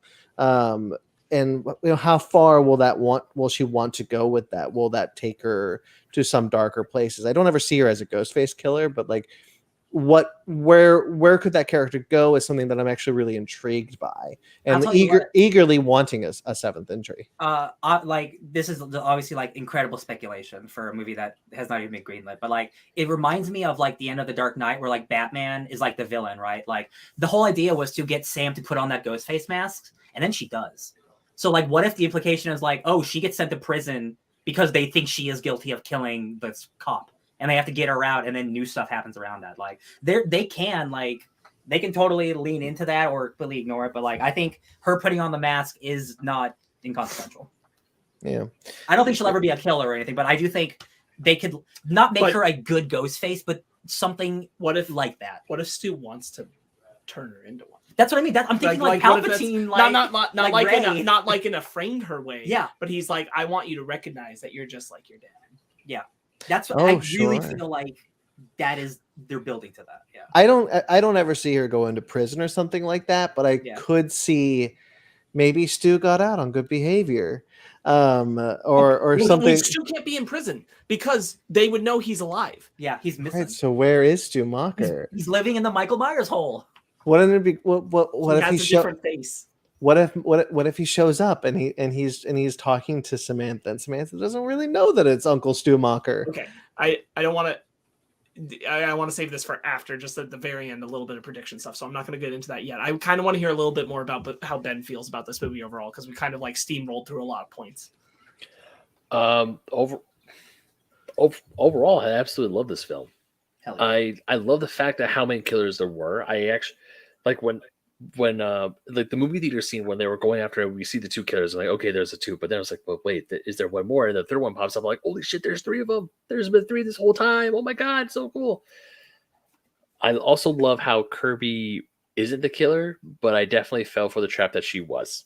Oh, they got you. They got me. I fell for the trap because it makes sense. Because even earlier they said like, yeah, you were so traumatized, and then you became the monster who hunted you. And I thought maybe Kirby did go down a downward spiral. See, that's the interesting thing about Scream, is they keep dancing around that theme, but never actually going through with it. And I always, because there's always a scene, not always, but there's often a scene where it's like, oh, what if you're the Ghostface killer because the thing traumatized you so much, blah blah blah blah. And I'm kind of happy they never go down that road, but also I kind of want to see it. I'll be honest. It's a thing of execution where like they execute like everything. This franchise is so good. To turn a hero into a villain, you'd have to do some really good script writing to make a Kirby into a killer. You'd really have to really sell me hard. We have talked about it before, where like we know that the fan base at one point has talked about like a desire, like what if Sydney was the killer? Like what an incredible twist, and all that. And I'm like, how that would go completely against the character. Yeah. And if you really wanted to do that, Kirby is the person you do that with instead of Sydney. Ghostface also makes the same assertion of Gale. Like Gale, you would have made a great killer. Like it really would have worked for you. Dewey was the hero and Sydney was always the favorite, but like the lead. But you could have done it, Gale. Real quick, I love that Gale, again, like she's just like a journalist lady, but like she is able to like stump the police in finding like Ghostface place, and I like she is good at her job. She is good at investigative journalism, and I like that has always been a part of her character. Like she is good at her job. That's why she always helps out. She's needed. Yeah, I like that. All right. Are we wrapping up? I'm thinking if there's anything else I want to touch on, but we just saw the movie earlier, so like I don't know. It's awesome. It's really, really awesome. I'm really happy with it. I think they did a really great job getting across all that good Scream vibe stuff. Hey, it's a great Scream movie and Sydney's not in it. That's an A+ point. Yeah, A++. Yeah. Do we want to amend our Scream rankings to include Scream 6? Oh, I mean, I could do that real quick. We should probably do our ratings first. I wish final I thoughts. don't remember. I don't have my list out anymore. It should be easy to remember, but I'm bad at it. I are we at rankings? I'm sorry. Yeah, rank it. I'm gonna give it a 9 out of 10. I think it's fantastic. I love it. It again, like I'm still processing it from today, but if I had to say, I like this more than 5, but I still don't like it more than 1 or 2. But it is my favorite of the 2 modern movies for sure. Sparks. Real quick, Brandon, did you see the post-credit scene? Because I know we did. I did. Great. Hell yeah, yeah. Funny. Liked it. Perfect use of Mindy. Yeah, I think that this nails everything I want in a Scream movie, and it does it really well. And maybe I'll change my mind over time, but at this current moment, like it's pretty high up there. 10 out of 10. Hell yeah, baby. Wow, 10 out of 10. Ben? 9.5 out of 10. Oh, hi. This one was an awesome time in the movie theater. It was awesome to watch. It kept me on the edge of my seat. I felt dread for the characters the entire time. I was like, who's gonna get out of here? Who's not? You gonna get out of here? definitely jumped. I definitely felt you jump a couple times. I love it. Yeah. I love seeing horror movies with you. I love it. Yeah, I definitely did jump. There was especially the scene in Gail's apartment where the killer breaks through the whatchamacallit, breaks through the bookcase. Got me. But yeah, this movie was fantastic. 9.5. Yeah, y'all, like, this movie opens with the Tony Revolori stuff and is a great opening. And I knew Kirby was still coming. And then they reveal that Stu Macher is probably alive. And I was like, man, guys, great movie. Great movie. Go ahead, Brandon. Well, I don't like this as much as Scream 5. I really like Scream 5. I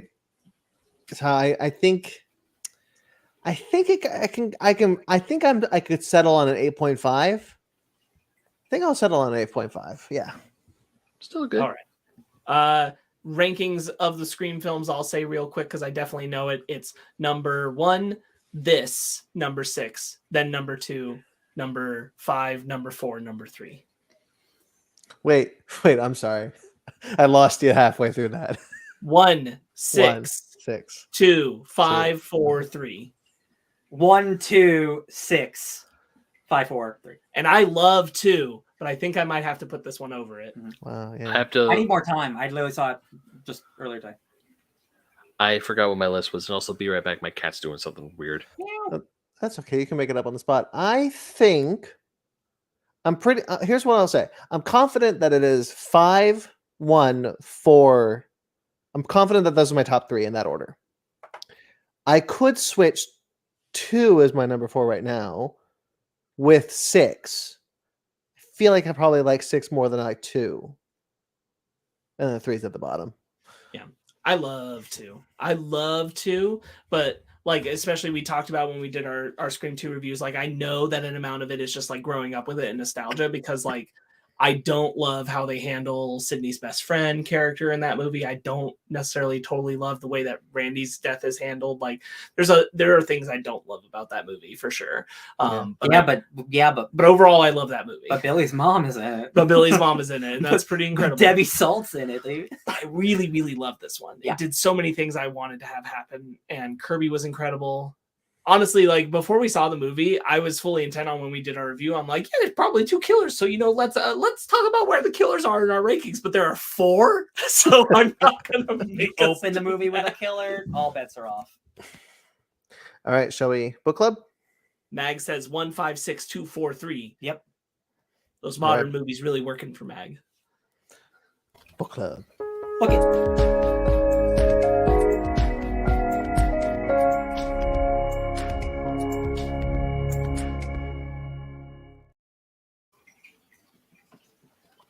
All right, Ryan, take it away. Hey, y'all, it's me, Ryan Leopolis. We're talking about comics. We're talking about, because The Mandalorian is currently airing on Disney Plus, which I have been watching. That's all I'm going to say about that. Star Wars Bounty Hunters, Galaxies Deadliest. That is the volume 1 of a comic we're reading, written by Ethan Sachs, with art by Paolo Villanini and Arif Prianto, with letters by VC's Travis Latham. And this is a fun bounty hunter book that takes place after Empire Strikes Back. I love bounty hunters. I love Bosk. I love me, that dirty, mean Trandoshan man. I like Boba Fett in the comic books. And you know what? There's this cool guy named Valance who, you know, I've been going to the comic shop for years. I see his face on a cover every month. And I'm like, who the hell is this Skynet ass looking cyborg man? Because he looks cool. And now I know. And I thought this book was pretty cool. I'm not going to say it's life-changing. I think the art is incredible. I think the art is so good and so kinetic. And I took so many pictures of great action scenes. I think the story's pretty good. I like the characters. I really like Bosk. I really like mean. Black Chrysanthemum shows up. Racist Dr. Afra shows up. I didn't know she was partly racist. Oh man, that's fun. I thought this was just a good time. You know, again, I just wanted some fun Mando stuff. What do you guys think about Deadliest Predators of the Galaxies Finest? I enjoyed it. I thought it was a fun read. I feel a little weird because like the story's not totally complete at where we stop. But you know, we got a decent chunk in. I'll be honest, like I was kind of bummed Bosk stepped out of the story like midway through because I was kind of enjoying getting a lot of good Bosk. He's good. Yeah. He's awful. Yeah. I love him. So the fact that he kind of dipped out of the story halfway in was kind of like, oh, okay. Yep. I feel like you sold me on a story that involved Bosk and then took him out of the story. Sure. And if I'm being honest, I was a little thrown at the beginning because in the first issue, when they do the stuff like what happened on Old Corellia, Yes. it is not clear why they're saying that they're mad at her. That's because it looks like the other character's the one that screwed up the mission. But they're saying like, no, it's her fault. And I'm like, okay, we didn't get enough context. So my biggest issue is issue 1. I think the payoff of what actually is like, oh, he was actually saving a pregnant woman and like this baby that would unite the clans. I like that payoff. I think the first issue's execution is horrendous. I had to read that twice to try to remember. It's because the reason I don't understand it is because they don't show you what's happening. They show you, oh, it's this person, and then they shoot them, but they never show you the scene that just happened. And then you're supposed to like accept the consequences. And like the thing is, like, you could have just still hidden what, like, we get the idea that when she comes upon her in the room and she's pregnant and everything, that like it's horrifying to her that they're going to kill her, but you don't see the pregnant lady. You just know that she's horrified by something. And if they had just shown us shooting the other character just because, like, to stop her from shooting, then I'd be like, okay, I at least get that she shot the other character, but I didn't even understand that in context until later, and I thought that was a problem. I think the overall plot is totally like fine. I think the interstitial, just like character stuff, is pretty fun. What about what's happening with y'all upstairs? The only thing I remember, so a while ago, when this book first came out, it made waves on the internet, and that was my biggest impression of it, which was the when Boba Fett kills the girl. Oh, I forgot her name. Tonga. Who's looking for her brother. When Boba Fett kills her, a lot of people online were mad about that, and that's been my impression of the comic. So I've been thinking that this comic, blah blah blah blah blah. Reading it, well, the internet's the internet, but like it's fine. There's really nothing here that's too. I'm not a big bounty hunter person in Star Wars. I don't dislike them. I like the first 2 seasons of The Mandalorian, but there's really not a whole lot here for me outside of the artwork, which I agree with you, Ryan. The artwork is really good. There's just not really. There's just really not a lot here for me to chew on. This didn't really work for me. That's fair. Yeah. What's happening, Ben? I liked it. I would definitely say the first 3 issues I was kind of getting like, okay, hurry up, what's going on with the story. Yeah. I would say it drug its feet quite a bit, those first 3 issues, but once we got into issues 4 and 5, I was invested. I wouldn't call it a slow burn, but I would definitely say the first that art between just every fight scene is immaculate. I love it. Yeah. I mean, really, I would just say that it's good. That's what I would mostly say. The book is good, but I like Brandon. I'm also not a big bounty hunter fan. I'm also not a huge. I like the bounty hunters just fine, but I'm more interested in other aspects of the Star Wars universe outside of bounty hunters. Lightsabers. Yeah. Yeah. Well, it's not even for me. I'm joking.